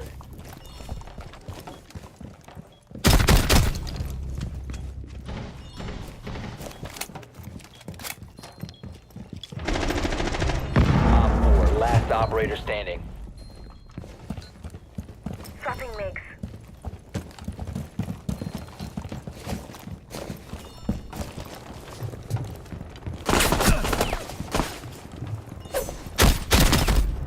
Op 4 eliminated. Mission successful. Ah, we are not.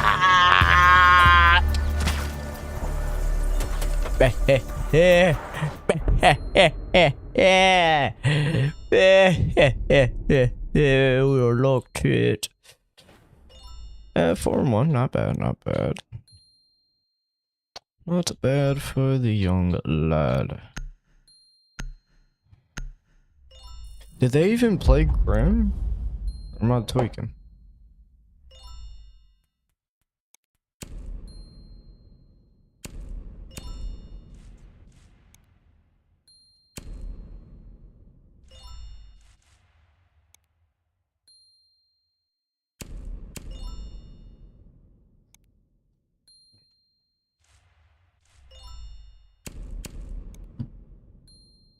Yeah, yeah, yeah, yeah, yeah.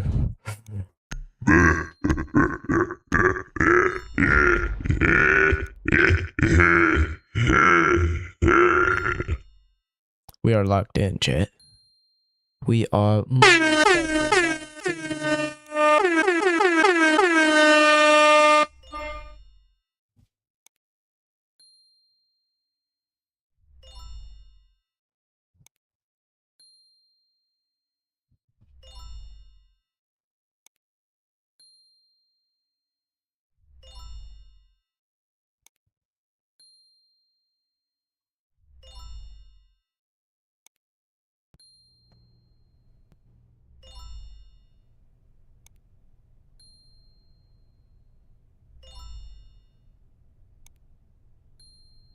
Oh yeah, chat. By the way, if y'all want to know what by the way, I have Secure the bombs.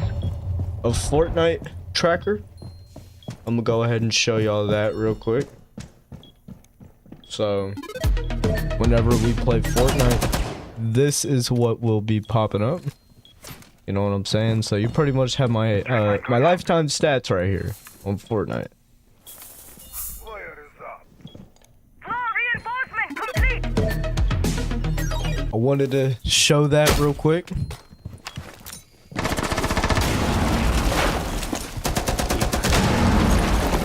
seconds left.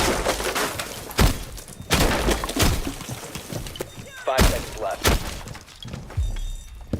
Bomb location compromised. Plan accordingly. Op 4 has located a bomb.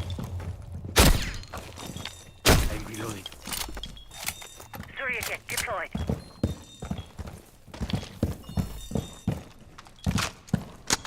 Let's get in. Door secured! I'm not ready to go. Setting Volkan.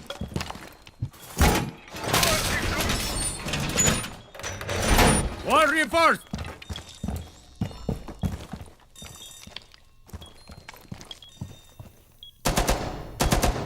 Magazine!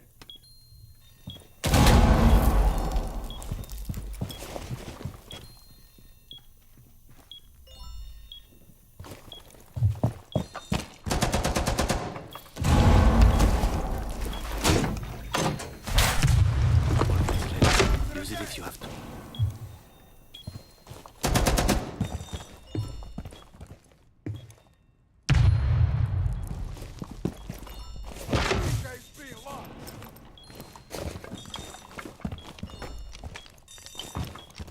Tread mine on.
Op 4, last stop standing. One friendly operator remaining. Up top, in the roof. Up top. Playtime, playtime, playtime. No peek. 15 seconds. Time expires in 10 seconds. Op 4 eliminated. Mission successful. There we go. They had to go on mute real quick.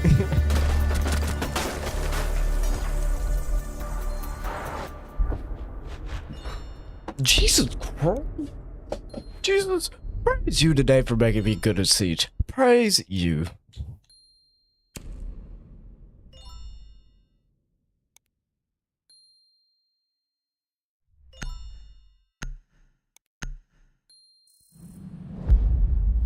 Cause if I don't know, if I just keep on playing like this, we might make it out of fucking bronze today, chat. Hopefully.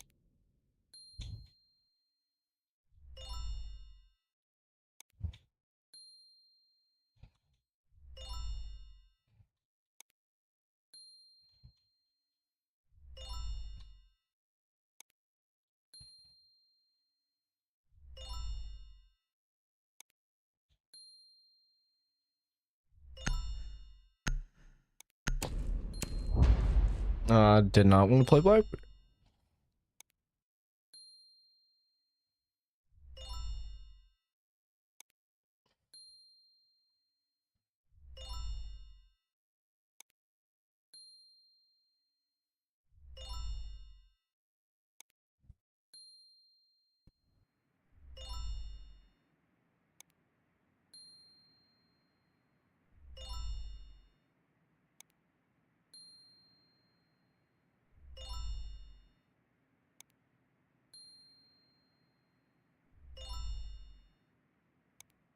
You need to use your drone to locate a bomb.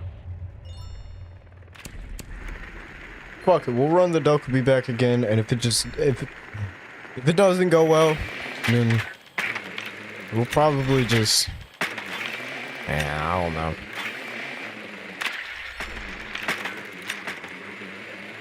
Drone has located a bomb.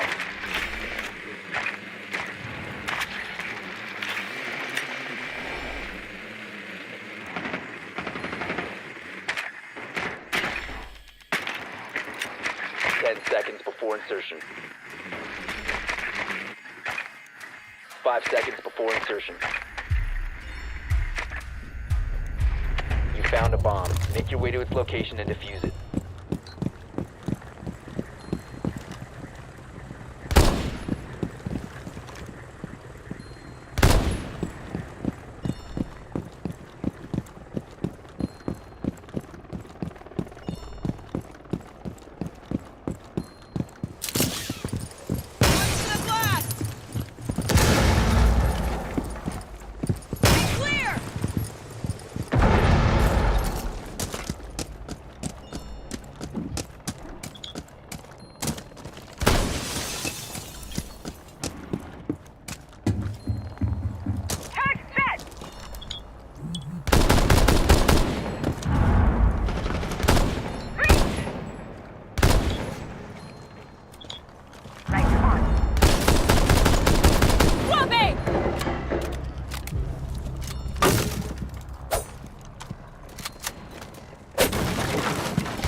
Must recover the diffuser. Down to one friend.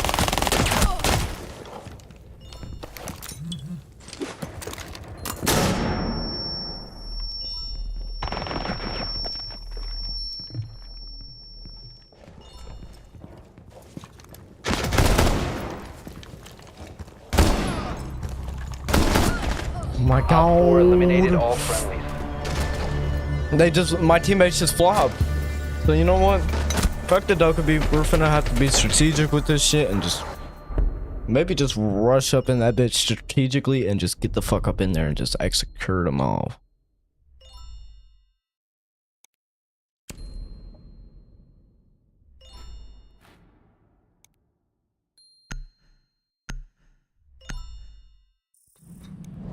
I mean, we're going 8-2 right now. Maybe we can get more than 10 kills this game.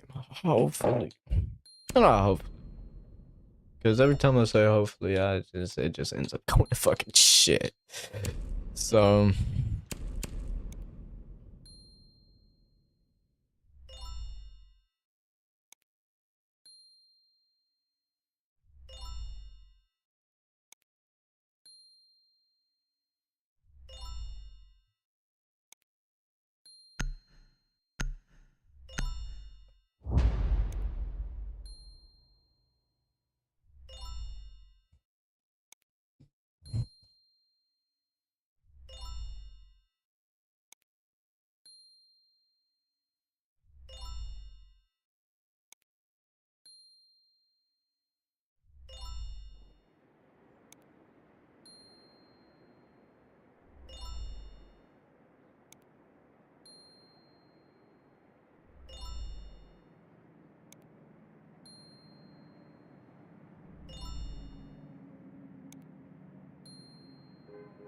You need to use your drone to locate a bomb.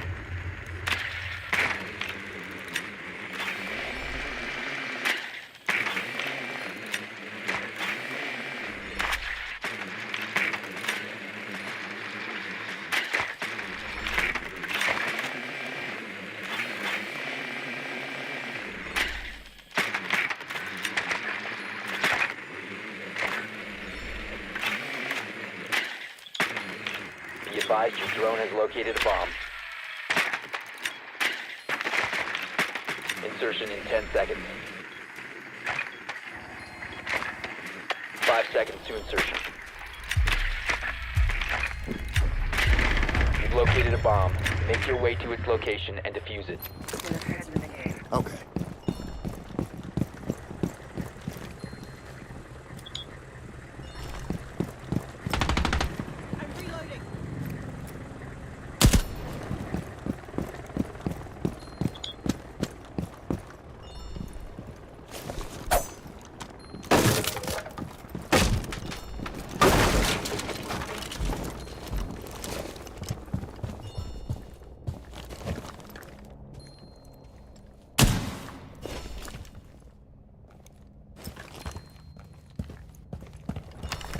Reloading!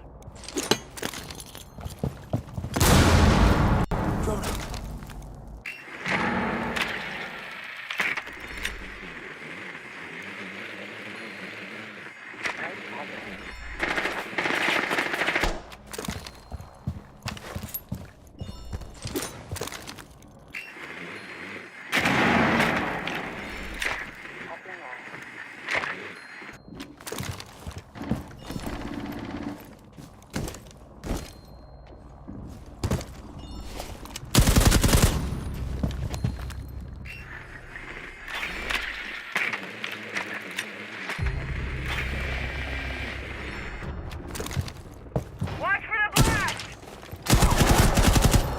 Cluster charge activated. Op 4 last stop standing. Flash active.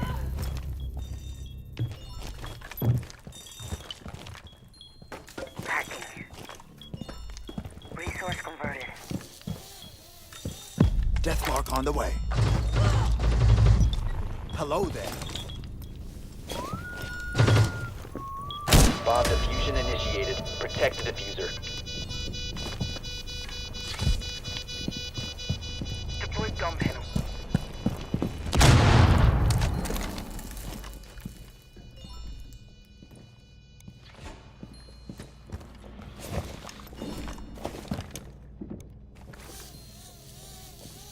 Death mark on the way.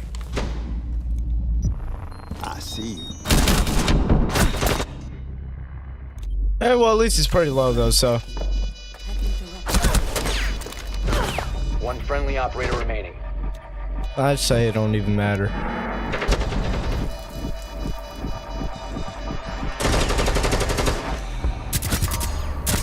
Successful. Bomb defused.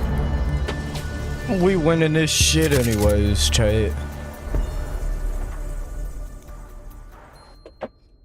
It just seems like going up in there with Deimos, dropping the hatch was the method. That's what I genuinely always do whenever someone or whenever they play basement and bank. I always go Deimos, and or not always, but I'll think of something to get into that fucking hatch in the main lobby area. You feel me?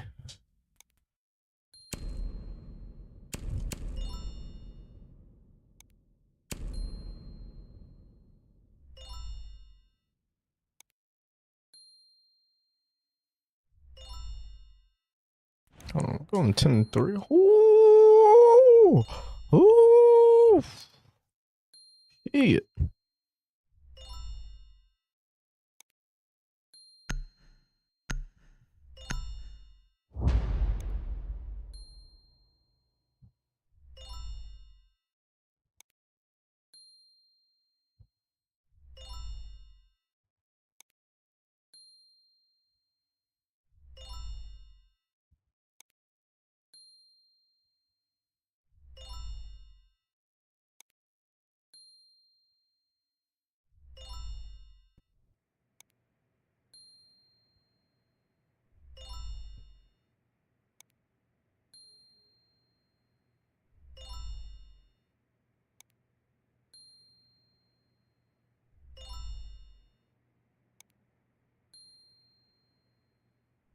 You need to use your drone to locate a bomb.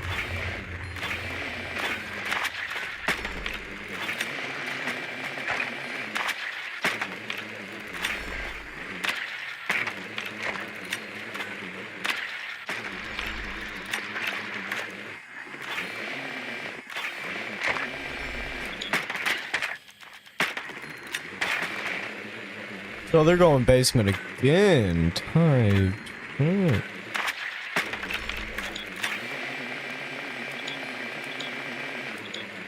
Insertion in 10 seconds. 5 seconds before insertion. You must locate and defuse a bomb. Got a hostile. Basement.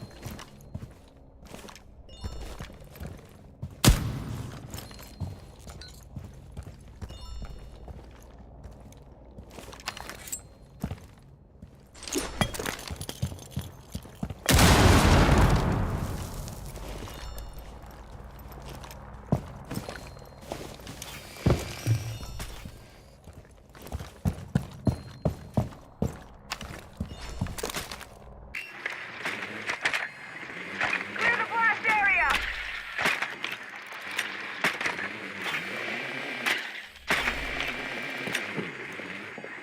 Get clear! You have located a bomb.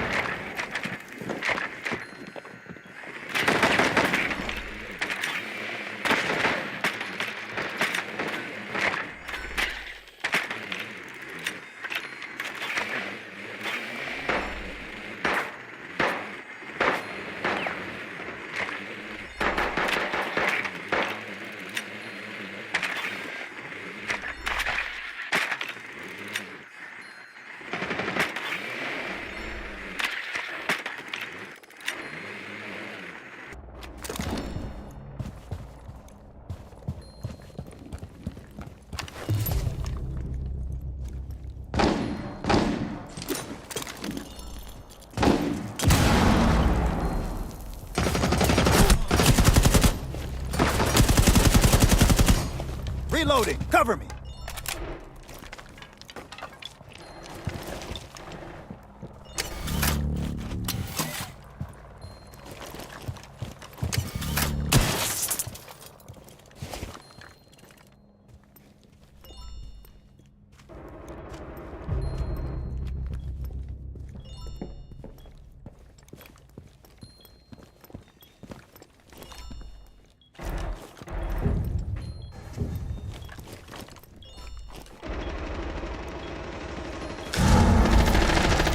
down, 15 seconds left.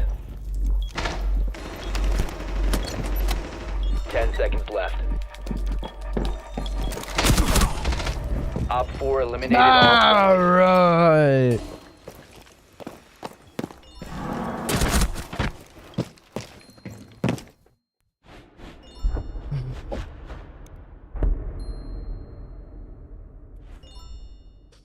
Alright, it's time to send these fools back to the lobby, cause what in the fuck?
Secure the bombs.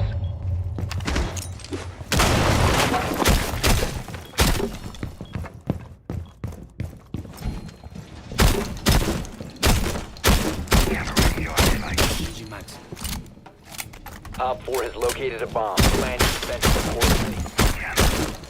Device prime, keep an eye on door. Explosive ordnance is ready. EDD mounted. Down to 10 seconds. Worker is ready. Use it if you have to. 5 seconds left. Ready. Op 4 has located a bomb. Get ready for hostile action.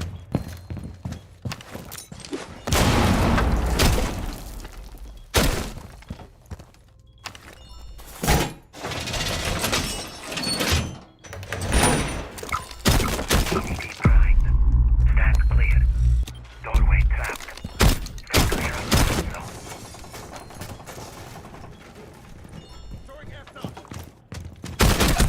Oh, you lucky piece of shit! Device prime, keep an eye on door. That's genuine luck, bro. Swear to God.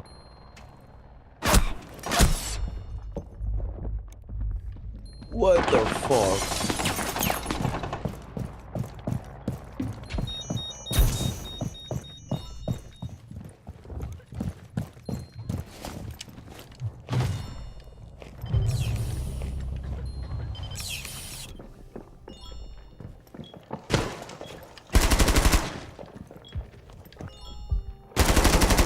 Loading back!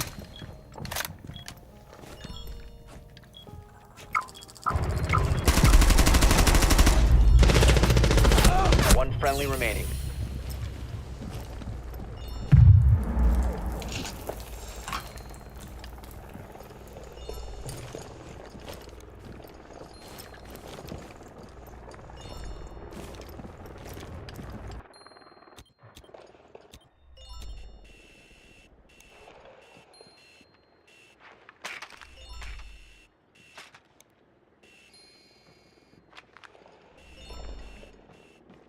What the fuck is this kid doing?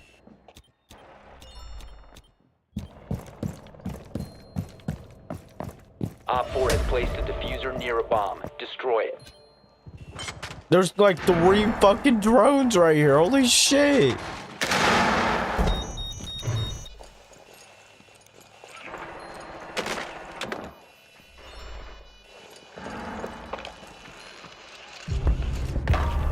Mission failed. All friendlies were eliminated. What the fuck? I died at that kid?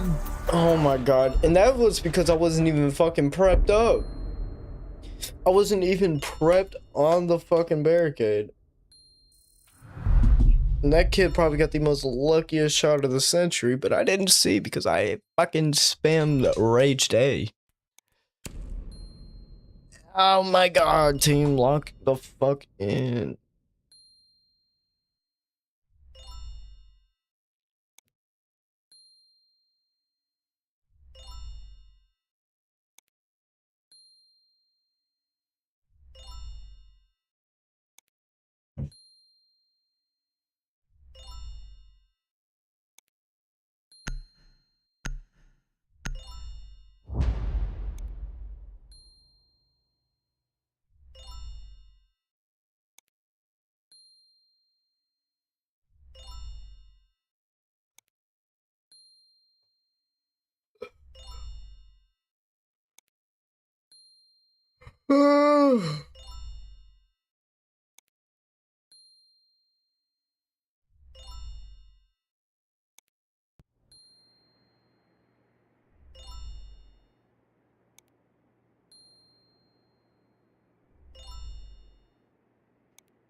We need to locate a bomb.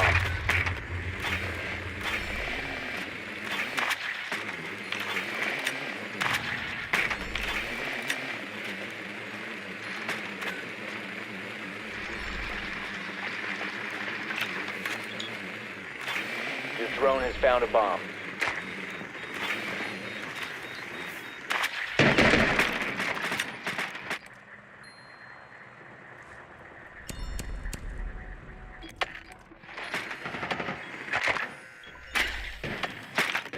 Seconds before insertion. Insertion in 5 seconds. You've located a bomb. Make your way to its location and defuse it.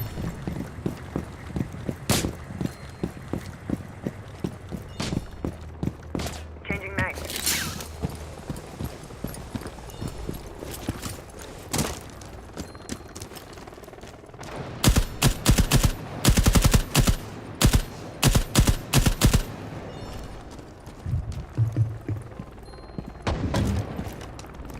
Drone up and running.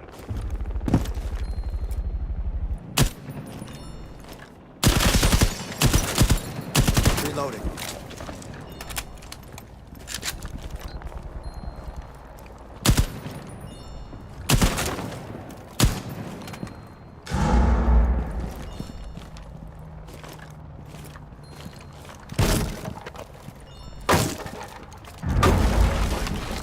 Launching drone. Drone activated. Boosting the channel.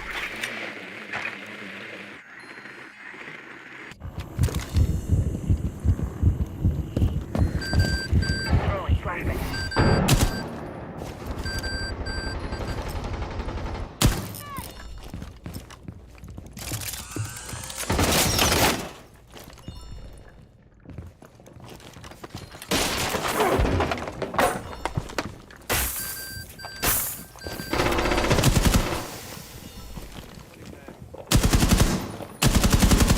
Here comes the adrenal surge.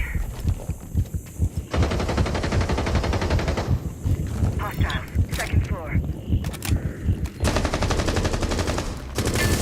Loading mag! Flashbang is out.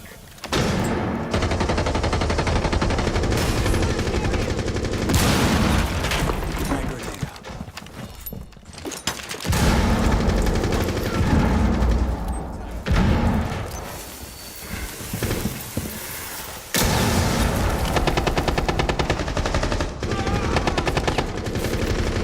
You must recover the diffuser.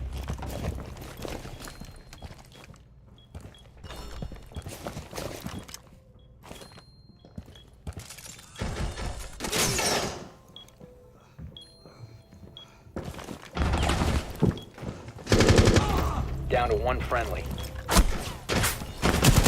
I can't fucking see All these friendlies have been motherfuckers!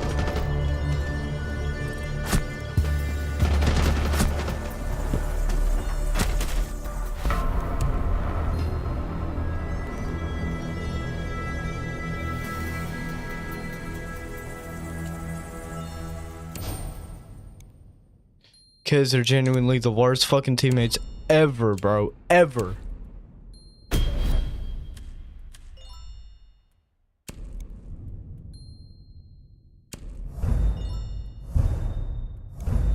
Oh, that was last season?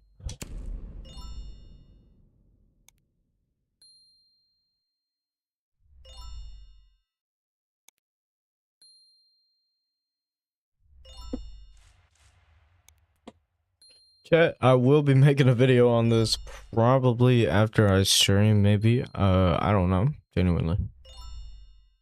But I need to make a video on it before they fucking take the game mode out. So you might get a video the last day of the fucking game mode, you know, coming out. You know what or being out, you know what I mean? So yeah.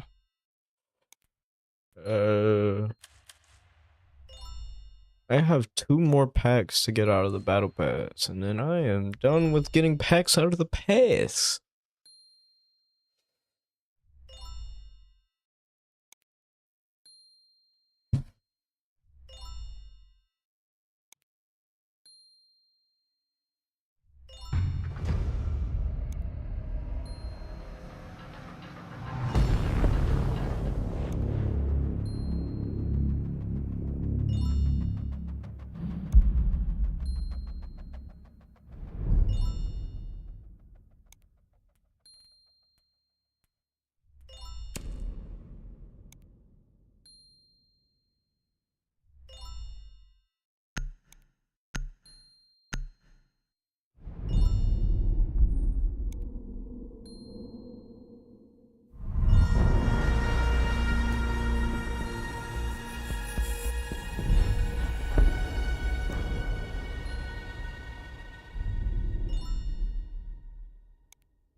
Oh yeah, chat, by the way, just want to say one thing. Anyone that wants to do console Secure the streaming, area. Keep the bombs but have an protected. interface that, you know, has it all in one, I recommend picking up the Road Streamer X, but I recommend getting it used on eBay. Make sure that that whenever you're looking at you're looking at it, right? Like on eBay or whatever, make sure you look at the back of the motherfucker, see if they have any photos of the back of the interface, and see if all the ports are in like good condition before you think about purchasing it. Because if the ports don't work, then it's gonna be Down to useless. 5 seconds. And also, one more thing, make sure you use the cable that comes with it.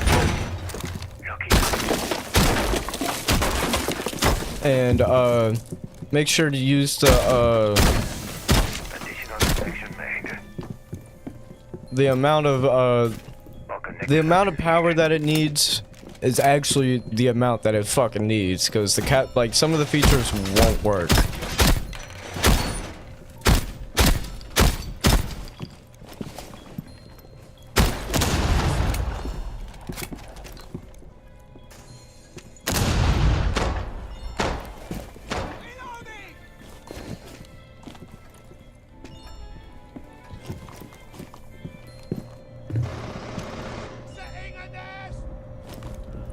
Setting off a gas.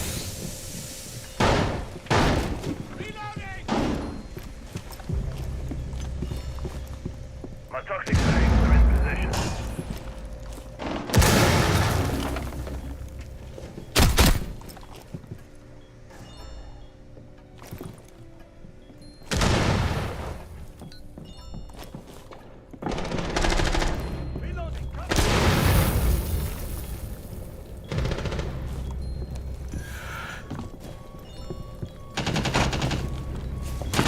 Oh my god, this lucky piece of shit.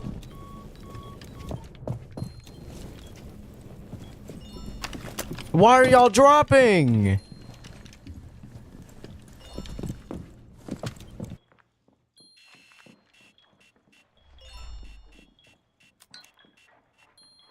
One friendly remaining.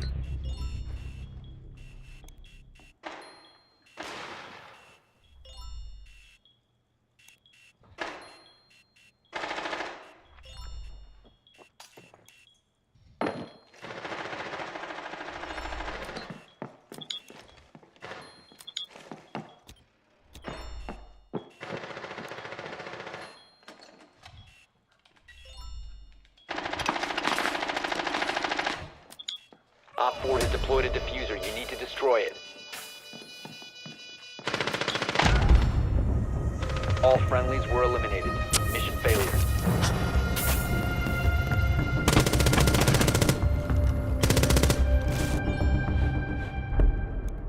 God damn.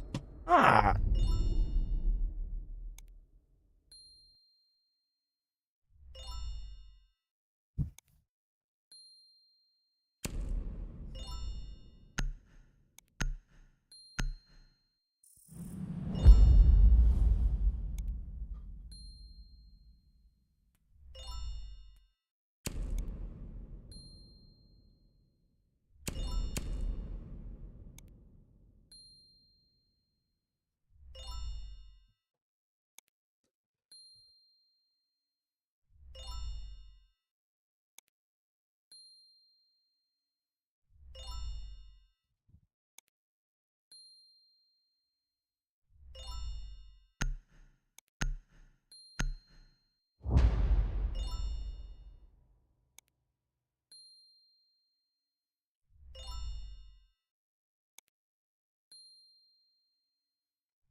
Protect the bombs.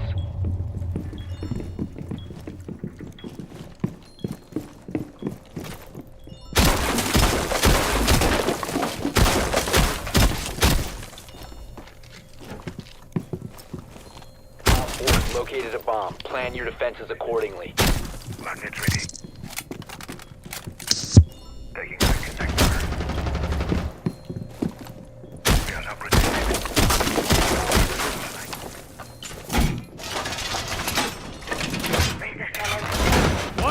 Seconds remaining.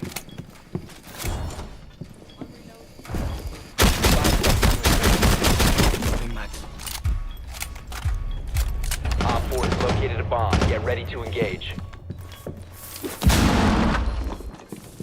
Razor wire deployed. Reloading ammo. Connector retrieved. Additional connections couldn't hurt our odds.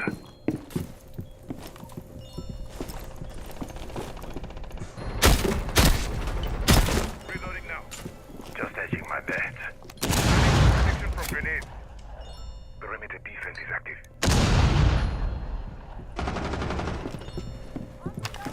Impact.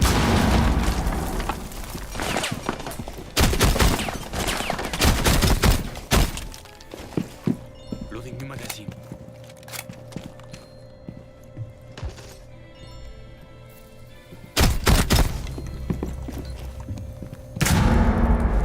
Nest ready to knock up.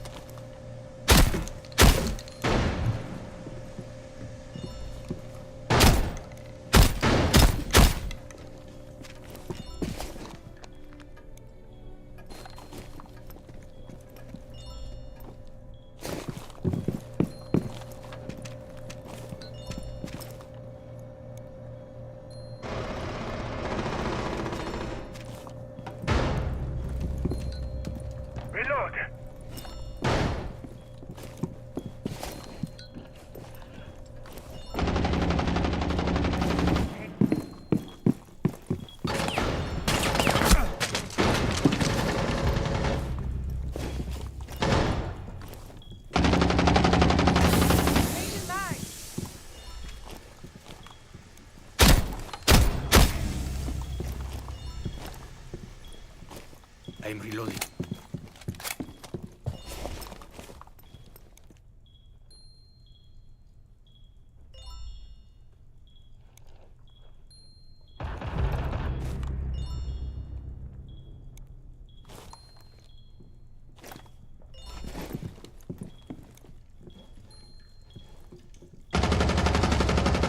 Reload.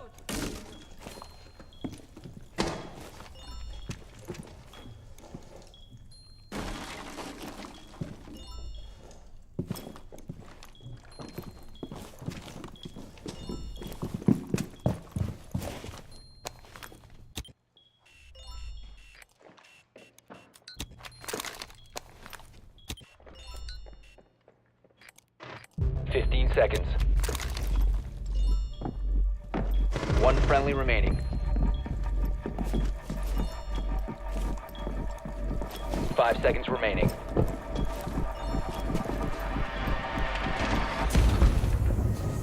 You've reached the time limit. What the fuck? He dropped.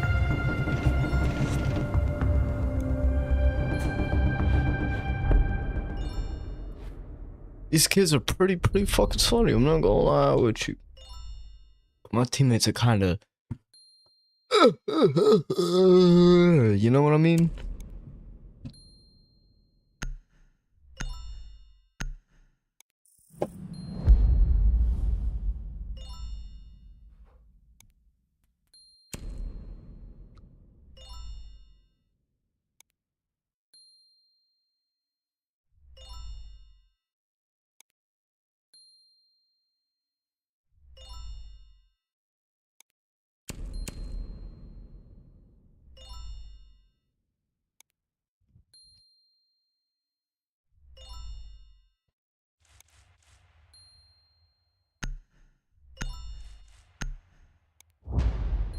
Oh, why didn't we ban Fuse, bro? They're finna fuse this bitch from the top, bro. So someone's finna have to sit up top or sit upstairs while they, you know, while the rest of the people defend side. You know what I mean?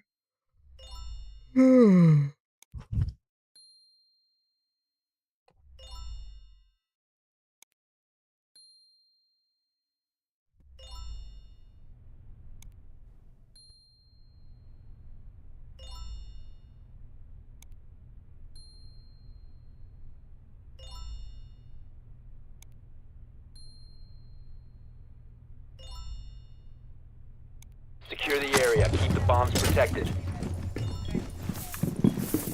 Razor wires deployed. Get her out.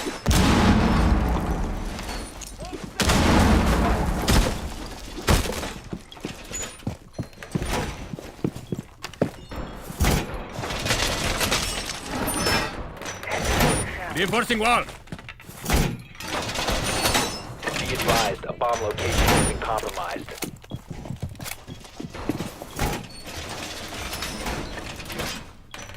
Ten seconds remaining. See my evil eye. 5 seconds left. Op 4 has located a bomb.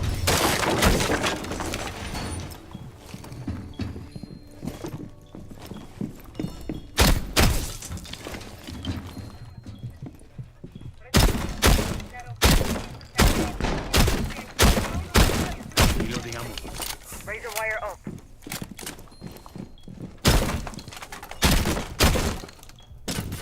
How many of these connections can I make?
supplies.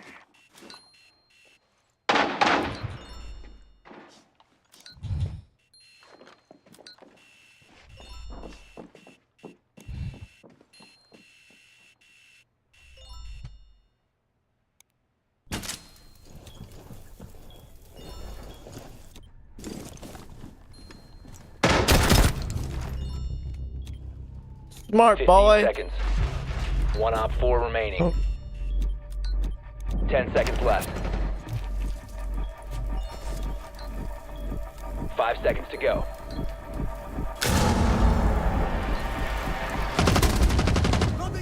You're out of time. God damn it. We gonna win this. We gonna come back, chat.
Need to use your drone to locate a bomb.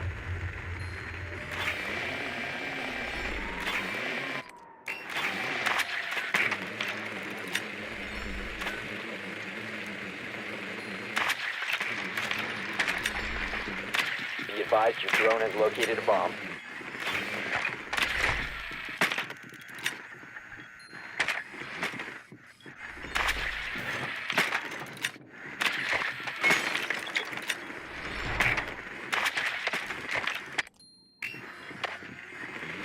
Seconds to insertion. 5 seconds to insertion. Proceed to bomb's location and defuse it.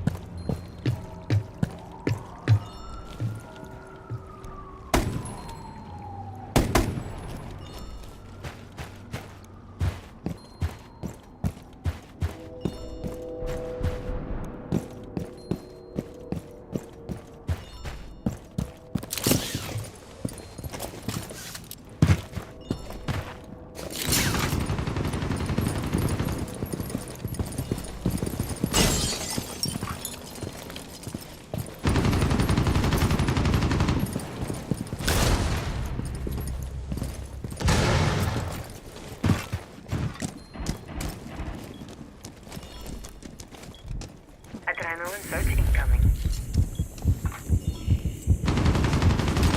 Oh my god. You must recover the diffuser.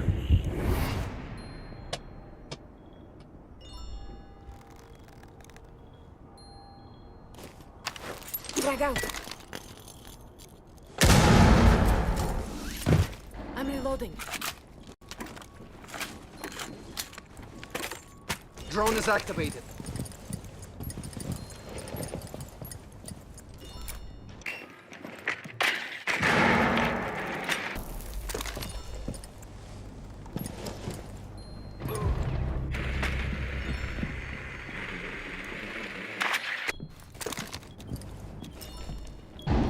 Down to one friendly.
15 seconds left. 10 seconds. 5 seconds. We have been eliminated.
Oh shit.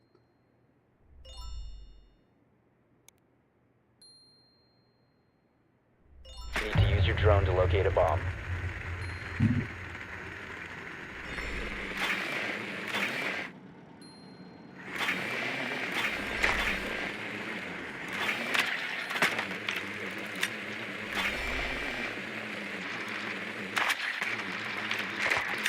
Your drone has found a bomb.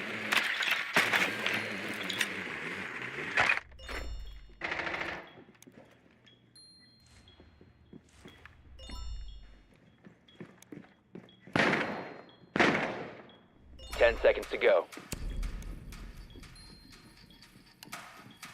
5 seconds before insertion. Proceed to bomb's location and defuse it.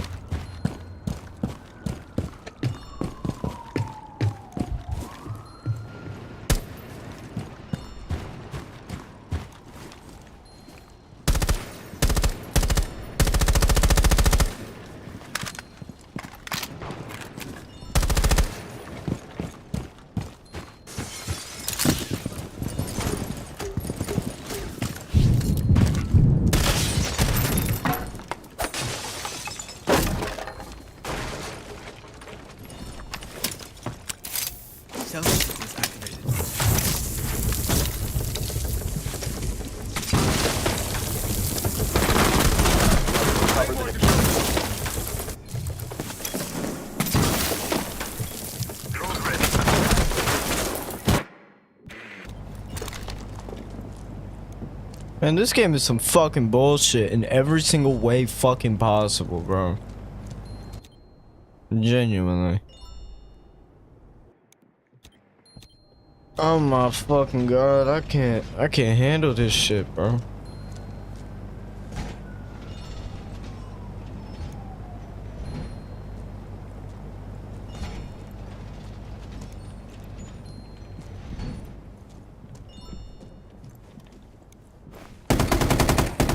Down to one friendly.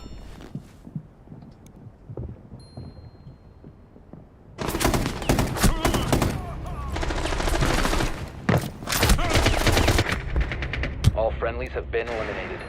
What the fuck am I watching at this point, bro? What? What you fucking doing? Hey, come on now.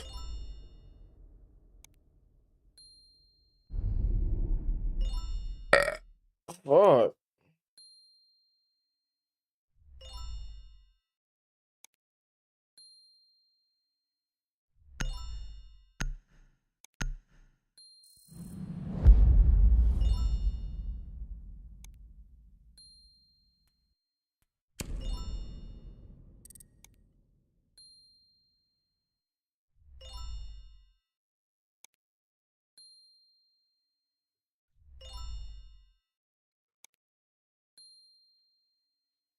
Ugh.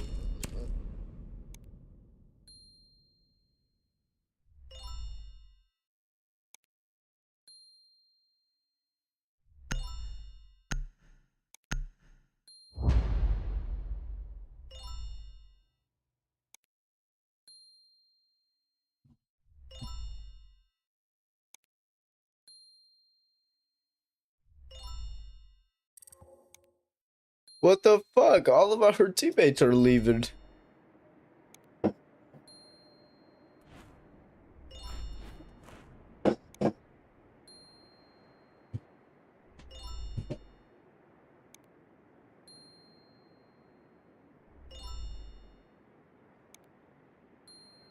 Need to use your drone to locate a bomb.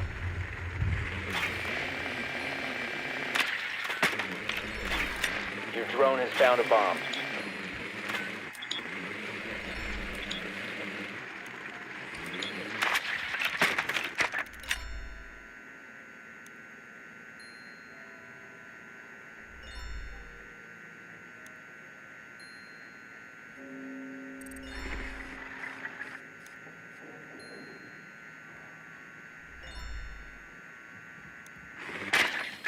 Ten seconds to insertion. Insertion in 5 seconds. You've located a bomb. Make your way to its location and defuse it.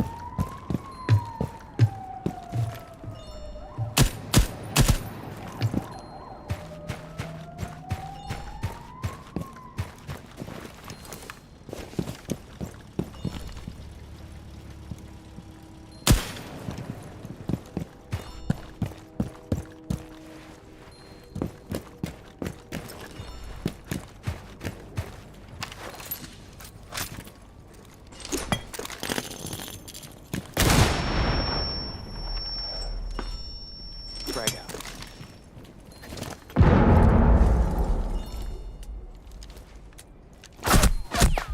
What the fuck? He can see me from right there? Yeah, fucking wrap this shit up, bro.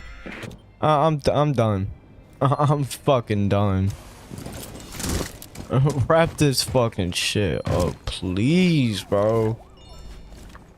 I'm genuinely getting off, bro.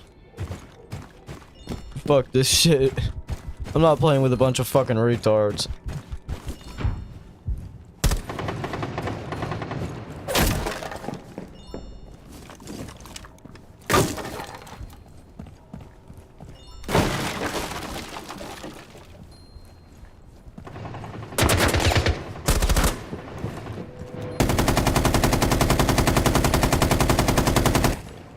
Changing mags.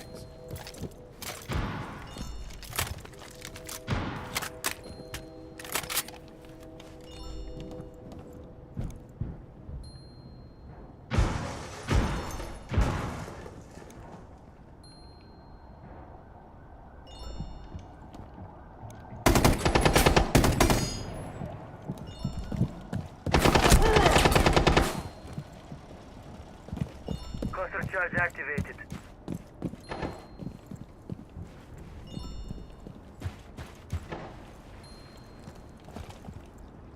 Cluster charge going up.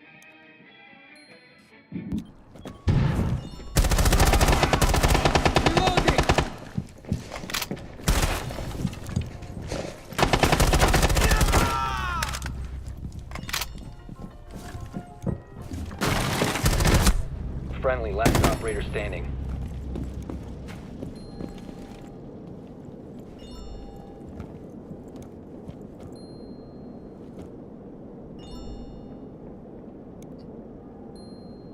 Seconds left.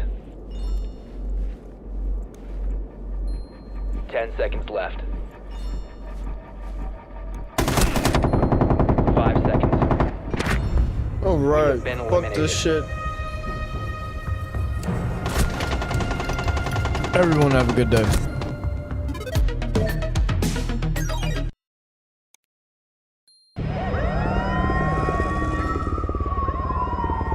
Rockstar Games is perhaps the most controversial name in gaming. With iconic franchises like Grand Theft Auto and Red Dead Redemption, they consistently push the boundaries of what video games can be. and often in problematic ways. But with every release, Rockstar seems to redefine a generation and sell millions upon millions of copies. This week, Grand Theft Auto 5 pulled in $1 billion in sales in 3 days. In fact, GTA 5 is one of the highest grossing media titles ever. With over 200 million copies sold, it's the second best-selling game of all time behind Minecraft. And it's made far more money than any music album, book, or movie.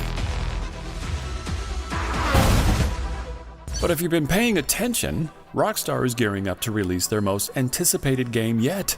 Fans have been waiting for Grand Theft Auto 6 for over 10 years now, and it could be very well the biggest release in gaming history. So while we wait to see how GTA 6 will possibly live up to its hype, let's piece together the 30-year history of Rockstar and all the highly controversial yet revolutionary games they've made. Nothing means more to me than this game. You know, I've been in this game for a lot of years, and I got out alive. Michael, look at this, New city, new set of problems, but the idiots, they stay the same. I've lived a bad life. Beating a man for a few bucks. That's all I am. A fighter. A killer. And a crazy man. It's a crazy story, and it all starts with two brothers who knew nothing about programming or game design. They just wanted to be gangsters.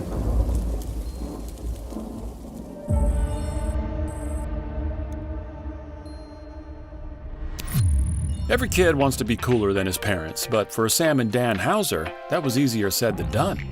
The Houser brothers were born in the early 1970s, London. Their father owned a popular jazz club and knew the most famous artists of the day, and their mother was a talented actress who often starred in crime thrillers. Thanks to their mom, Sam and Dan were fascinated by the kind of crime movies she acted in. One time, when one of their dad's friends asked Sam about his dream job, he confidently said he wanted to be a bank robber. But his dream wouldn't become a reality just yet. For now, the Houser brothers grew up completely immersed in music, movies, art, and everything to do with pop culture. But as they grew up, they began following their interests in different ways. Dan, the younger brother, was more interested in books and literature. He wanted to be a writer. However, in the early 1980s, Sam became obsessed with an exciting new medium: video games. At the time, most games were restrictive and linear, but one of Sam's favorite games was called Elite, where you could explore galaxies freely. Sam spent hours in the game living out his crime fantasies by looting enemies and pretending he was a space mugger. To him, Elite was exactly what a video game could be: a piece of art that immersed you in another world. Throughout his childhood, Sam's parents always bought him the latest and greatest game consoles. But for his 18th birthday in 1989, Sam's dad took him on a trip that would change his life forever. Apart from the parks and the towering buildings, Sam fell in love with the speed, the chaos, and the filth of New York City. It fascinated him, and people could tell by the energy he had.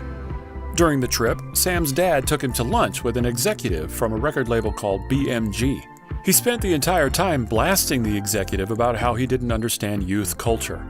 After the lunch, the executive told Sam's dad, "Your son is an utter lunatic, but he has some good ideas." Sam had just gotten himself a job. Once he started college back in London, Sam would go over to BMG between classes. He worked extremely hard and quickly earned the respect of BMG's senior management, who were planning a major move. You see, in the early 90s, BMG was thinking about expanding its business by publishing movies, but it was an extremely risky bet that required a ton of money. So instead, they made a smaller but potentially more rewarding investment: video games. By this point, the video game industry was at a critical stage. Games weren't taken as seriously as movies and music, but the industry was already worth $7 billion annually. And with Sony introducing the PlayStation soon, it was projected to increase by another $2 billion. So in 1994, BMG started BMG Interactive. a new branch that would publish video games made by outside development studios, similar to how their record label published music from various artists. This small investment could pay off massively if video games were indeed the next big thing, and of course Sam, who'd been obsessed with games since he was a kid, was confident they were. As soon as he heard about this new interactive division, Sam asked BMG's executives to give him a job there, and they figured he'd be a great addition. Now, despite being just the publisher, making barely 120 pounds a week, and knowing nothing about game development, Sam got involved in every aspect of the games. Most of them were flops, but every so often a game brought in a good chunk of money. So after just 2 years, Sam became the head of development at BMG Interactive.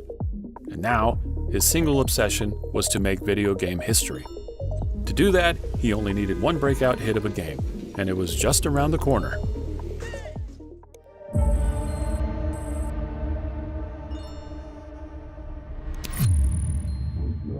In 1996, Sam got a call from a game developer in Scotland called DMA Design. They were making a game called Race and Chase and needed a publisher to help get it out there. DMA called Race and Chase a living, breathing city. Players could freely explore and chase criminals around it. That's exactly what it was. But there was a problem. The game was terrible. You see, DMA wanted to make Race and Chase as realistic as possible. And since you played as the police, that meant following a strict set of rules. It felt more of a simulator than a game, and it was boring. But Sam had some inspired ideas about how to improve it. For starters, what if you didn't have to stop at the red lights? What if you could pass the speed limit? What if you could drive on the sidewalk? Then he took it a step further. What if instead of the cop, you were the criminal? What if you could steal other people's vehicles? What if you didn't have to avoid pedestrians? What if you actually got points for running them over? What if you could shoot the police? Just like that, Race and Chase became a completely different game. And it was a hell of a lot more fun. Best game ever! It also meant that Race and Chase wasn't a good fit anymore. But Sam had the perfect replacement, Grand Theft Auto. Sam and the DMA team fell in love with this new vision, and it was at this point that Sam's other brother, Dan, who had just gotten his literature degree from Oxford University, joined the team. Unlike books and movies, which are consumed passively, video games are interactive, so they were an exciting opportunity for Dan to experiment with writing. Since Dan was equally as fascinated with gangster flicks and pop culture as Sam, the Housers stuffed GTA with as many movie references, rebellious songs, and fun criminal activities as they could. I got a warning for you from Bald Man Sonetti. Cross him again, I'll stick a gun up your ass and blow your f***ing eyeballs out. At this point, no video game had gone to these lengths, so the team knew it would be controversial, but they actually leaned into it for their marketing. Before GTA even released, parents were getting very concerned. The Guardian called it the most controversial game in a decade, and even the House of Lords were ranting about how scandalous it was. But the question remained, would anyone even like it? The first Grand Theft Auto released on November 28, 1997, and the response was mixed.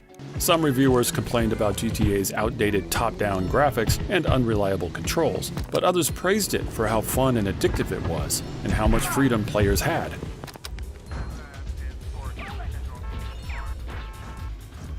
GTA sales weren't particularly impressive, but they were unusual. Most games have a sales spike on release, and then quickly die off. But GTA was the complete opposite. Sales were slow on release, but they grew every week because players were recommending the game to their friends. In the end, GTA stayed in the top 20 charts for an impressive 1.5 years and sold over 1 million copies. However, despite GTA's success, Sam and Dan's jobs were under threat. It wasn't their fault. BMG's executives didn't understand gaming. And for some reason, they made the costly mistake of opening 27 new offices around the world. Rather than plug the hole in their balance sheet, they decided to sell off their gaming division.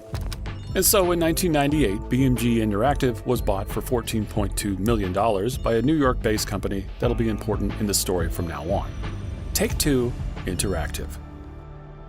Now, Take-Two was also a video game publisher, and it was actually Sam who connected with the CEO because they had a plan. You see, Take-Two's games were a lot more family-friendly than GTA. So instead of simply being absorbed, BMG Interactive became a subsidiary of Take-Two. And since Sam wanted to keep the edgy, rebellious culture he'd built, he gave it the appropriate rebrand to Rockstar Games. Apart from Rockstar, Sam became Take-Two's vice president in worldwide product development, which made him responsible for all the studios making games under Take-Two. DMA Design, the Scottish company that made GTA, was a third-party studio, completely separate from Take-Two, and it had actually been acquired 2 times in the last few years. But in 1999, Take-Two bought DMA Design for $11 million and turned it into Rockstar North. Now, both the development and publishing sides of GTA were under Take-Two's control. At this point, though, GTA was still relatively underground, and Rockstar Games still had to prove it could live up to its name. So the Houser brothers, and the rest of the rebels at Rockstar, made a promise. No matter what people in the industry thought, they would publish the sorts of games they wanted to play, not least of which was a sequel to their crown jewel, Grand Theft Auto. Their plan was to make GTA the biggest franchise in the industry, even if it meant sparking some of the most heated controversies in gaming history. But here's the thing. Success isn't just about having a great product. It's about selling it. You could be building the world's biggest gaming empire or any kind of business, but if you don't have a system that makes selling effortless and able to see which channel is making you the most sales, you're leaving money on the table. And that's exactly where today's sponsor, Odoo, comes in. Odoo is the all-in-one enterprise platform that makes managing your business effortless. Their 45-plus suite of apps is designed to help you close deals faster, manage your products effortlessly, keep your entire sales pipeline running smooth, and much more. With Odoo's sales app, you can send out professional, customized quotes in seconds, automate invoicing so you get paid faster, and even sync your sales across platforms like Amazon and eBay, so you can see your entire business from a bird's eye view. With the dashboard, you can filter and see different reports like monthly revenue, sales from different channels, etc. And the best part is that as your business grows, Odoo grows with you. You can start with their sales tools and add more features like inventory, accounting, and marketing as you scale. And because everything is seamlessly integrated and tracked in one place, you always know exactly what's working and where to optimize. Odoo is the perfect way to make running your business easier and boost your sales while you're at it. And the best part is, your first application is free for life with unlimited hosting and support. So click the top link in the description of this video and start closing more deals with Odoo today. Thanks again to Odoo for sponsoring this video. The best way to support our channel is by supporting our sponsors. They make videos like this possible.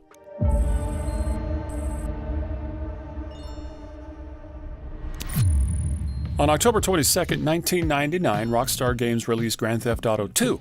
And while it definitely improved upon some aspects of the first one, reviewers unanimously agreed it was a lackluster sequel. Part of the reason for this was that Take-Two Interactive gave DMA Design a very tight release window, and as a result, the graphics were just as outdated as the first one. Also, games like Metal Gear Solid were proving the immense potential of interactive storytelling, but GTA 2 had none of that. Instead, you played as a silent protagonist in a futuristic setting called Anywhere City.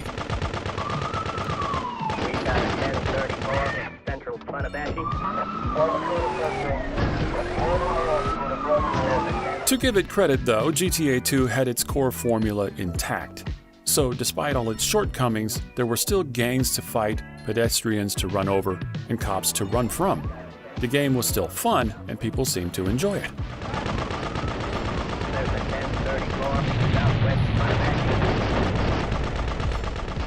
Grand Theft Auto 2 went on to sell over 2 million copies, twice that the original GTA did. So as far as Rockstar and Take-Two were concerned, that warranted another sequel. But this one would be different. All right, everybody, got 15 seconds here. You want to get a countdown from you? Let's go! Let's go! Sony PlayStation 2 will be the biggest thing to come along since TV was invented. The buzz on this product is that strong. PlayStation 2. PlayStation 2. Newest, fastest video game system ever. At the same time, Sony was about to release the PlayStation 2, which opened up a world of possibilities for game developers. And now that DMA Design had become Rockstar North, they were free to take as much time as they needed to make GTA 3 the best entry in the series.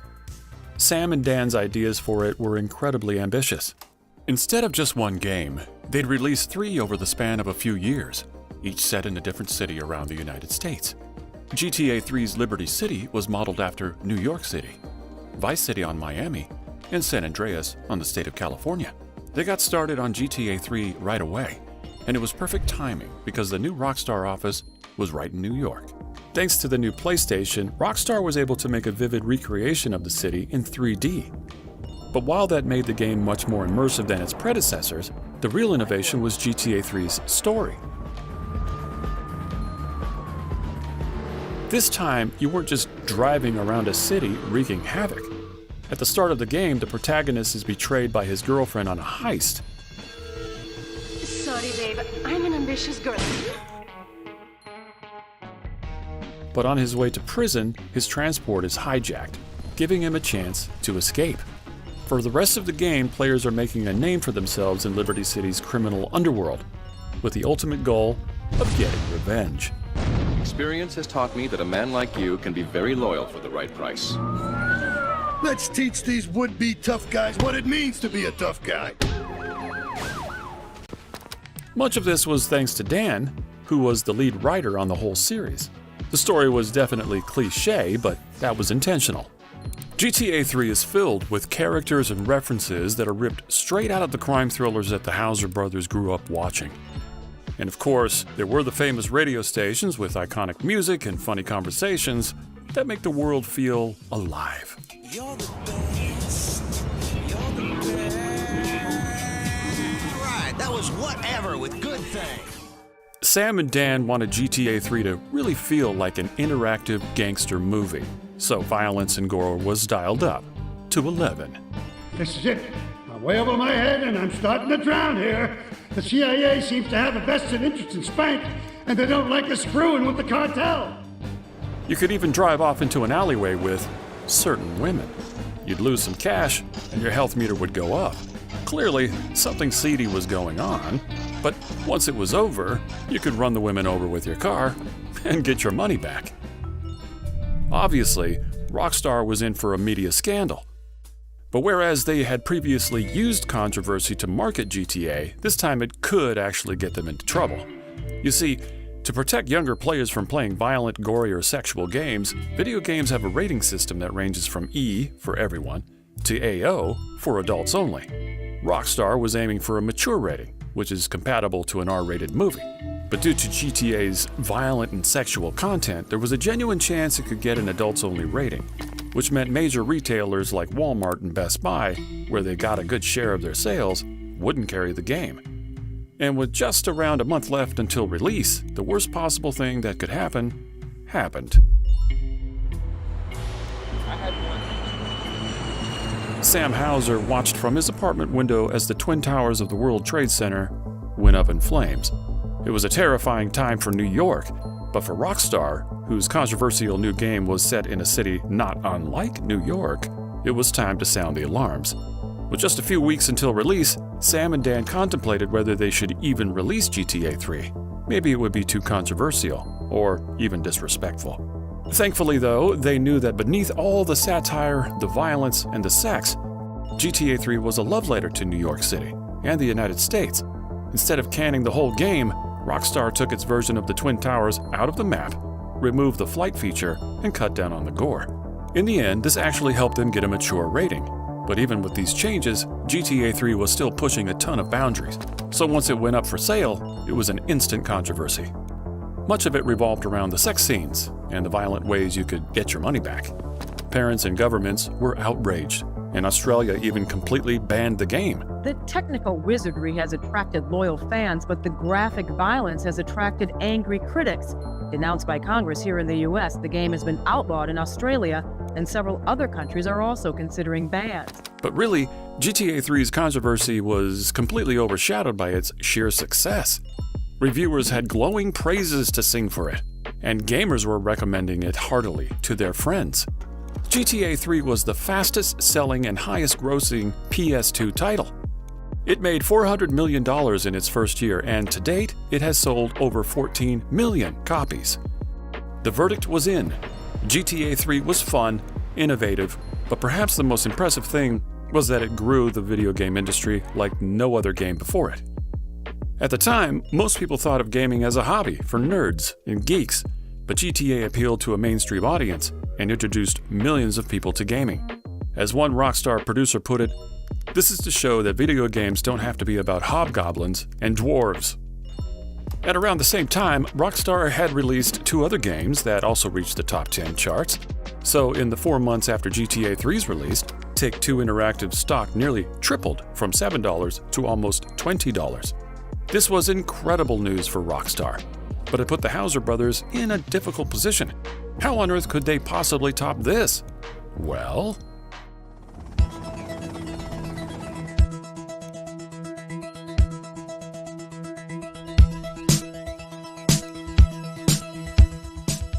the next entry in the GTA trilogy, Vice City, would be set in Miami in the 1980s. What Sam and Dad considered the golden age of crime.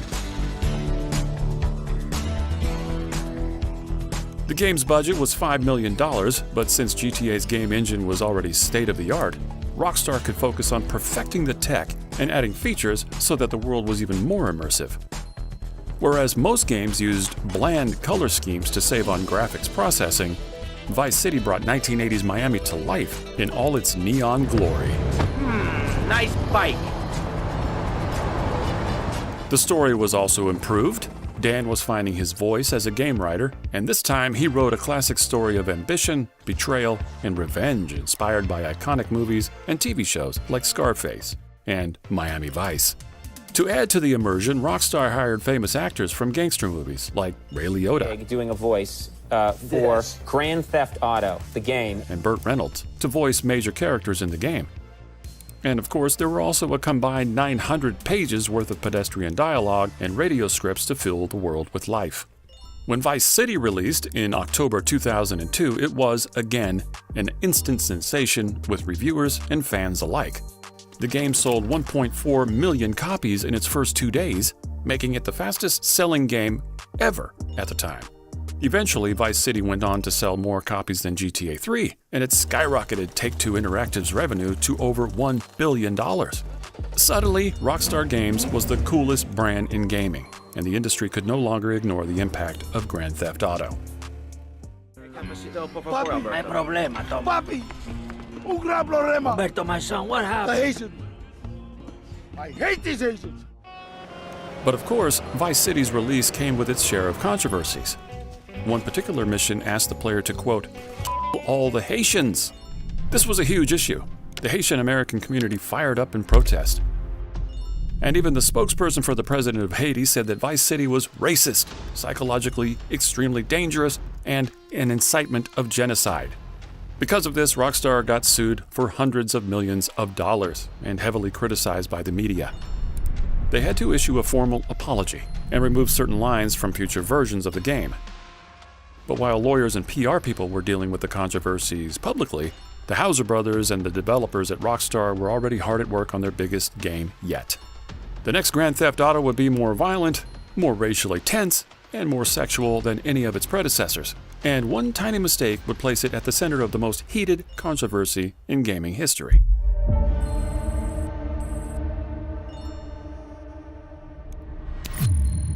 Rockstar Games has done it again. Ladies and gentlemen, Grand Theft Auto, San Andreas. Oh shit, here we go again.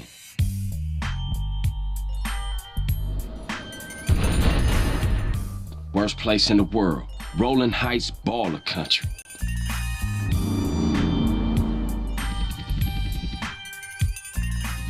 Now, I ain't represented Grove Street in 5 years, but the ballers won't give a shit.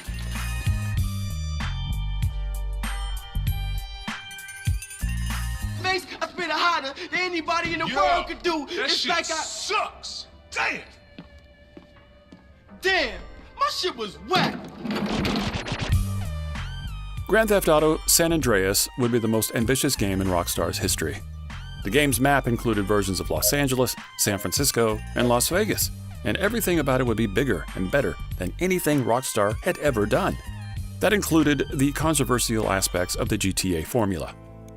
For starters, the story would follow a black protagonist at the height of the gang warfare in early 1990s LA. That was a bold move, and Rockstar worried that the ESRB, which gives games their age rating, would think that they were mockingly stereotyping black people, when in reality, this was Dan's most profound, most well-thought-out story yet. You haven't forgotten about us, have you, boy? Hell no, Officer Tenpenny. I was just wondering what took y'all so long. But this really was the least of Rockstar's concerns. You see, Sam was frustrated that regulators didn't treat video games like other forms of entertainment. Nudity and sex were a staple of R-rated movies, so why couldn't video games have them and get a mature rating instead of adults only? Sam thought this was unfair, and he wanted to prove his point. So in San Andreas, he gave players the ability to meet and seduce 6 girlfriends. And there was a minigame where you could have a variety of sexual interactions with them, all of which were completely uncensored. The only question was whether San Andreas would actually get a mature rating with this minigame in the disc. But after consulting with the ESRB, the answer was clear. If the game had explicit sex scenes, it would get an adults-only rating. Sam was furious. But if he didn't cut the girlfriend minigame from San Andreas, major retailers would refuse to sell it. Simply put, it wasn't a smart business move. So, with just a few weeks left until release, Sam had to ask his developers to remove it. But this wasn't as simple as it sounds. At this point, Rockstar's developers couldn't risk deleting a massive chunk of the game's code. That could create a ton of bugs, and there wouldn't be enough time to find and fix them. So instead of deleting the mini-game entirely, Rockstar's developers used a common technique called wrapping, where they basically hide unused code and make it inaccessible. As far as players knew, they could drive their girlfriends home, she'd invite them in for a little coffee. How about a little coffee? And the camera would shake from the outside. Oh, CJ, I love you. But technically, the minigame was still in there, hidden deep in the code, at least for now, because Sam had a plan.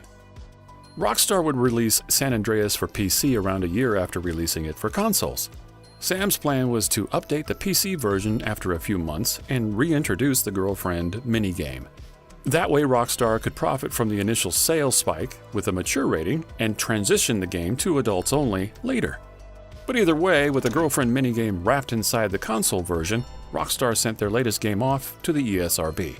They gave it a mature rating, and it went up for sale in October 2004. As usual, fans and reviewers alike called GTA San Andreas Rockstar's masterpiece. San Andreas takes the series to a new level by taking the action statewide and providing a delirious amount of variety in its gameplay. It's the most successful PS2 title ever, and has sold over 27 million copies throughout the years. San Andreas achieved a new level of mainstream success, yet again introducing millions of people to gaming. But at the same time, there was a passionate community of modders who weren't just interested in the game, but also how they could improve it. In previous GTAs, modders would have scoured the codebase and found a vehicle, a weapon, or a few lines of dialogue that didn't make it into the final game. Everybody is my cousin. Brothers from different mothers, sisters from different fathers, and all that kind of shit. This time, though, they found a minigame with something much more provocative. Now, modding the console version of GTA was practically impossible, so the modders couldn't do much for now. But the moment San Andreas released on PC, that all changed. Remember, Sam was planning to add the minigame to the PC version of San Andreas in the future, but the modding community was way ahead of him. They already knew where to find the sex scenes, and they instantly built a mod that let you play them. Now, I know you blind, man, but you gotta see this. Very clever. So what's the prognosis? Since the protagonist's girlfriends often invited him into their homes for coffee, the mod was called Hot Coffee, and when it came out, Rockstar made a huge mistake. The Hot Coffee mod went instantly viral, but Rockstar claimed that the modders had created it out of thin air. If this was true, it would have ended the problem immediately, but of course, it wasn't. The ESRB launched an investigation and found that the girlfriend minigame was, in fact, coded into every single copy of San Andreas. Rockstar was caught red-handed, and it became the biggest scandal the game industry had ever seen. Suddenly, the modding community felt betrayed. parents were incensed that Rockstar had exposed their children to sexually explicit content, and the ESRB was reeling. They had spent years getting on regulators' good graces, and now Senator Hillary Clinton was threatening to pass a bill that would restrict video game content. We are determined to stop a situation in which video games with pornographic and violent content are being peddled to our children, potentially leading to censorship and limiting creativity across the country. And it was all Rockstar's fault. Ultimately, the bill didn't pass thanks to ESRB, gamers, and free speech advocates pushing back. But Rockstar and Take-Two Interactive were brutally punished. Firstly, Rockstar had to accept getting San Andreas re-rated to adults only, which meant Walmart, who accounted for 20% of Rockstar's sales, along with dozens of other retailers, immediately stopped selling it. Australia banned it completely, and Rockstar would have to spend around $25 million to fix, recall, and re-rate San Andreas to get it back on store shelves. Take-Two's stock dropped 13%, and the bad press even spilled over to other Rockstar games like Bully, The Warriors, and GTA spin-offs for the PSP. By the end of 2006, Take-Two Interactive had lost $184.9 million. But apart from that, the city of Los Angeles sued Take-Two for deceptive marketing, the Manhattan District Attorney launched a criminal investigation into Rockstar, and the Federal Trade Commission started investigating whether they had intentionally tried to defraud the ESRB. Protesters gathered outside Rockstar's New York office, they got dozens of class action lawsuits, and 3 of the 5 Rockstar co-founders quit within a year. Now it was just Sam and Dan Houser. So, apart from burning a hole in Rockstar and Take-Two's pockets, the hot coffee scandal was a public embarrassment, and it sent both companies into disarray. All things considered, Grand Theft Auto San Andreas and the GTA trilogy as a whole was still a remarkable success, so the Rockstar brand was just as attractive to new and ambitious game developers. After such a dramatic series of events, Sam and Dan had an opportunity to start again fresh. And as is tradition with the Houser brothers, their plans for Rockstar Games were, of course, bigger than ever before.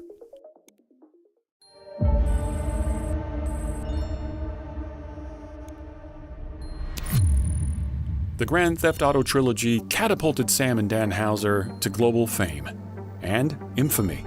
But even at the time, GTA was just one piece of the puzzle. Take-Two Interactive owns Rockstar Games, the company Sam and Dan started. But they don't actually make games. They just publish them. Instead, Rockstar owns subsidiary studios like Rockstar North, the main developers behind the GTA trilogy, and in the last few years, they had acquired a handful of other studios to develop games like Bully, Manhunt, Smuggler's Run, Midnight Club, and Max Payne. One of these was a small company called Angel Studios, which became Rockstar San Diego.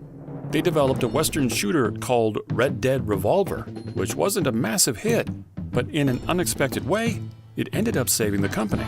You see, Rockstar's biggest games like GTA used a popular game engine called Renderware. But in 2004, EA, one of the industry's biggest publishers, bought the company that made it. Since Rockstar was EA's direct competitor, they weren't going to let them use Renderware for much longer. Normally, this would have been a huge problem. Without an engine, Rockstar Studios couldn't make games, but luckily, the San Diego team came to the rescue. Red Dead Revolver actually ran on a proprietary engine they'd been building for years now. So instead of a problem, Rockstar's engine situation was an opportunity. Just before GTA San Andreas came out, Sam told the San Diego team to revamp their game engine. It was perfect timing, because the PS3 and the Xbox 360 were just around the corner, and they could make full use of the new hardware. The result was the Rockstar Advanced Game Engine, or RAGE for short. So we've created a new game engine to replace Renderware. We're calling it the Rockstar Advanced Game Engine. RAGE. From now on, it would be the foundation of every Rockstar game, not the least of which was their highly anticipated next installment of their flagship franchise, GTA 4. Rockstar North was on that, and as far as the San Diego team, their little Western cowboy shooter was odd, but it had potential, so why not turn it into something? Sam and Dan had a budget of $100 million for GTA 4, but they only cared about one thing: reducing the Grand Theft Auto formula to its bare essentials and making sure each component was perfect. The setting was once again modern-day Liberty City, and for Sam and Dan, every detail mattered. Whoa, There she is. Liberty City. Yeah. The developers studied everything from New York's architecture to its traffic patterns, the ethnic demographics of each neighborhood, and even things players would never see, like its sewage systems. This time they would truly bring New York to life. And thanks to the Rage engine and the powerful new consoles, Rockstar could build more detailed, higher definition graphics, complex 3D maps and interiors, and realistic physics. GTA 4 looked more realistic than ever, but it wasn't just about what you could see. Dan kicked the storytelling up a notch as well. He didn't romanticize crime like previous games had. During the war, we did some bad things, and bad things happened to us. War is where the young and stupid are tricked by the old and bitter into killing each other. Instead of relying on gangster movie tropes, the game followed a morally ambiguous protagonist, Niko Bellic. Nico, my cousin! I can't believe it, you're here! Welcome to America! As he grappled with his past and dealt with the harsh realities of the American dream. What do you think about America, Nico? Tell me straight. You love it, no? I don't know, Roman. It is the same as any other place, only louder. People don't know how to shut up here. So, you full of crap or what? What? The story had real emotional depth, and that was one of the key reasons why when GTA 4 released in the summer of 2008, it became the best reviewed game in history and brought in over $310 million in just one day. To date, GTA 4 has sold over 28 million copies. Many still consider it by far the best entry in the series, and it's no stretch to say that it redefined what a video game could be. Not a glorified toy, but real art. Sam Houser had finally achieved his dream, but in reality, he was barely getting started. 2 years later, Rockstar released Red Dead Redemption, which was made by the San Diego studio. Like GTA, Red Dead places the player at opposite sides of the law, except this time, it's not LA or New York City, it's the Wild West. Red Dead has sold more than 23 million copies and gotten dozens of awards for its immersive gameplay and story. Its success proved that Rockstar wasn't just a GTA company, but at this point, they were at a crossroads. With a budget of around $100 million, GTA 4 took hundreds of people 3.5 years to make. Red Dead Redemption cost around $90 million, and it took 5 years to make. And next GTA, which was coming out 5 years after GTA 4, reportedly had thousands of people involved in the game in one way or another and a budget of $265 million. Every time Rockstar made a new game, it was bigger, more expensive, and took longer to make than the last one. That's just the reality of making increasingly ambitious games. But since the plan was to make them even crazier, Rockstar's situation got a little complicated. No business functions properly if it relies on 1 or 2 big sales spikes every decade, so Rockstar had to make a bold strategic move. As usual, GTA 5's main story would massively improve upon every aspect of the GTA formula. But instead of forcing fans to wait years for another release, Rockstar would invest millions of dollars to make extra content for GTA 5's new online mode. This would drive more sales in the long term, and they could also monetize it by adding microtransactions and give them consistent revenue until the next GTA, however long that might take. So with this strategy in place, all that was left to do was wait until GTA 5 released on September 17th, 2013. Not even Rockstar themselves could have predicted how unimaginably successful their game would be. Michael, look at this, New city, new set of problems, but the idiots, they stay the same. Yep, I guess. Look, man, it's been a real honor, homie, but I gotta move forward in my life. You forget 1,000 things every day. How about you make sure this is one of them? Life is just one long mystery. Ooh! More than 11 years after its launch, GTA 5 has sold a mind-warping 205 million copies. This is Grand Theft Auto. I would never queue for any other game in the world. I mean, I've loved Grand Theft Auto since I was a kid, and this is the reason I'm queuing. I mean, it's just one of my favorite games of all time.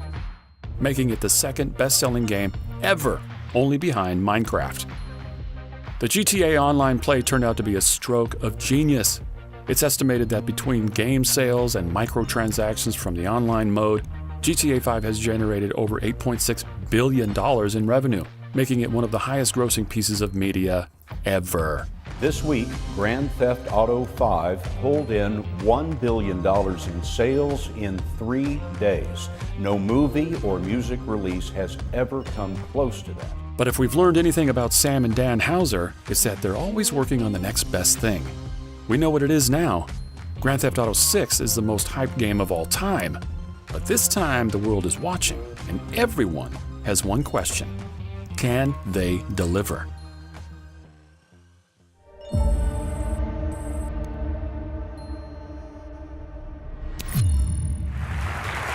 Ladies and gentlemen, may I present Fellowship Award, Rockstar Games, and welcome Sam Houser, Dan Houser, Leslie Benjies, and Aaron Gerbert. After the monumental success of GTA 5, players were wondering how the Houser brothers could possibly follow it up. The answer came in 2018 with Red Dead Redemption 2, and it exceeded fans' expectations in every way. Nothing means more to me than this game. I would kill for it, I would happily die for it. I wish things were different. But it weren't us who changed. Red Dead 2's sprawling, immersive world depicted the dying days of the Wild West. The critics unanimously praised it for its depth of storytelling, character development, stunning visuals, and unprecedented attention to detail. Rockstar had once again raised the bar for the entire industry, and the numbers spoke for themselves. Red Dead Redemption 2 is currently the 6th best-selling game of all time, with over 67 million copies sold worldwide. It's incredible to think that the Red Dead franchise, with just a handful of titles, has reached such monumental success. But as the dust settled, fans again turned their attention toward Rockstar's flagship series. It's astounding to see how GTA 5 still holds up today, when it was originally released for PS3 and Xbox 360. Red Dead Redemption 2 gave us a taste of what was possible on PS4 and Xbox One. We got a problem. There's a ton of cops out there. But now with the next generation of consoles, everyone wants to know what Rockstar has planned for Grand Theft Auto 6. For years, fans were scouring the internet for any crumb of information about it. Rumors were everywhere, but official details were scarce. Unfortunately, the first bit of news was not good. Shortly after releasing Red Dead Redemption 2, Dan Houser took a leave of absence and never came back. He officially left Rockstar Games in 2020, and rumors suggest it was because of a severe case of burnout after more than a few 100-hour work weeks. At that point, though, Rockstar's next game had already been in development for 7 years, so no need to worry. Dan Houser's genius will be all over Grand Theft Auto 6. In December 2023, Rockstar finally dropped its first official trailer. Lucia, do you know why you're here? Bad luck, I guess. With over 90 million views, the video broke YouTube's 24-hour view record for a non-music video. So needless to say, GTA 6 is shaping up to be the most hyped game of all time. It could also be the most ambitious game ever made. Well, look who's back. And this year, the Game Award goes to Grand Theft Auto 6. Congratulations, Rockstar. One of the most jaw-dropping rumors is its budget. Unconfirmed reports suggest that Rockstar could be pouring over $2 billion to make and market GTA 6, which would make it the most expensive game ever. To put that into perspective, that's around 7.5 times what it cost to make GTA 5. And if you combine the budgets of Star Citizen, Genshin Impact, and Cyberpunk 2077, some of the most expensive games ever, it still falls short of GTA 6's budget. So, what do we know about GTA 6? Well, this time it will be set in modern-day Miami and follow two main characters. One of them, for the first time, is a female. Trust? Trust. As for gameplay and story details, it's too early to tell. But looking back on Rockstar's history, there's one bet we're willing to make. Throughout their entire career, Sam and Dan Houser have relentlessly obsessed over making each and every one of their games bigger, more immersive, and more realistic than the last one, no matter who they offend along the way. It's what's kept Rockstar at the pinnacle of the gaming industry. The wait has been long this time around, but if history is any indication, it's going to be well worth it. Rockstar Games is more than just a group of rebels. They're revolutionaries. Their passion and vision have shaped an entire generation of gamers, and we can't wait to see what else they have in store for us. And who knows? Maybe we'll all still be alive by the time we get to play GTA 7.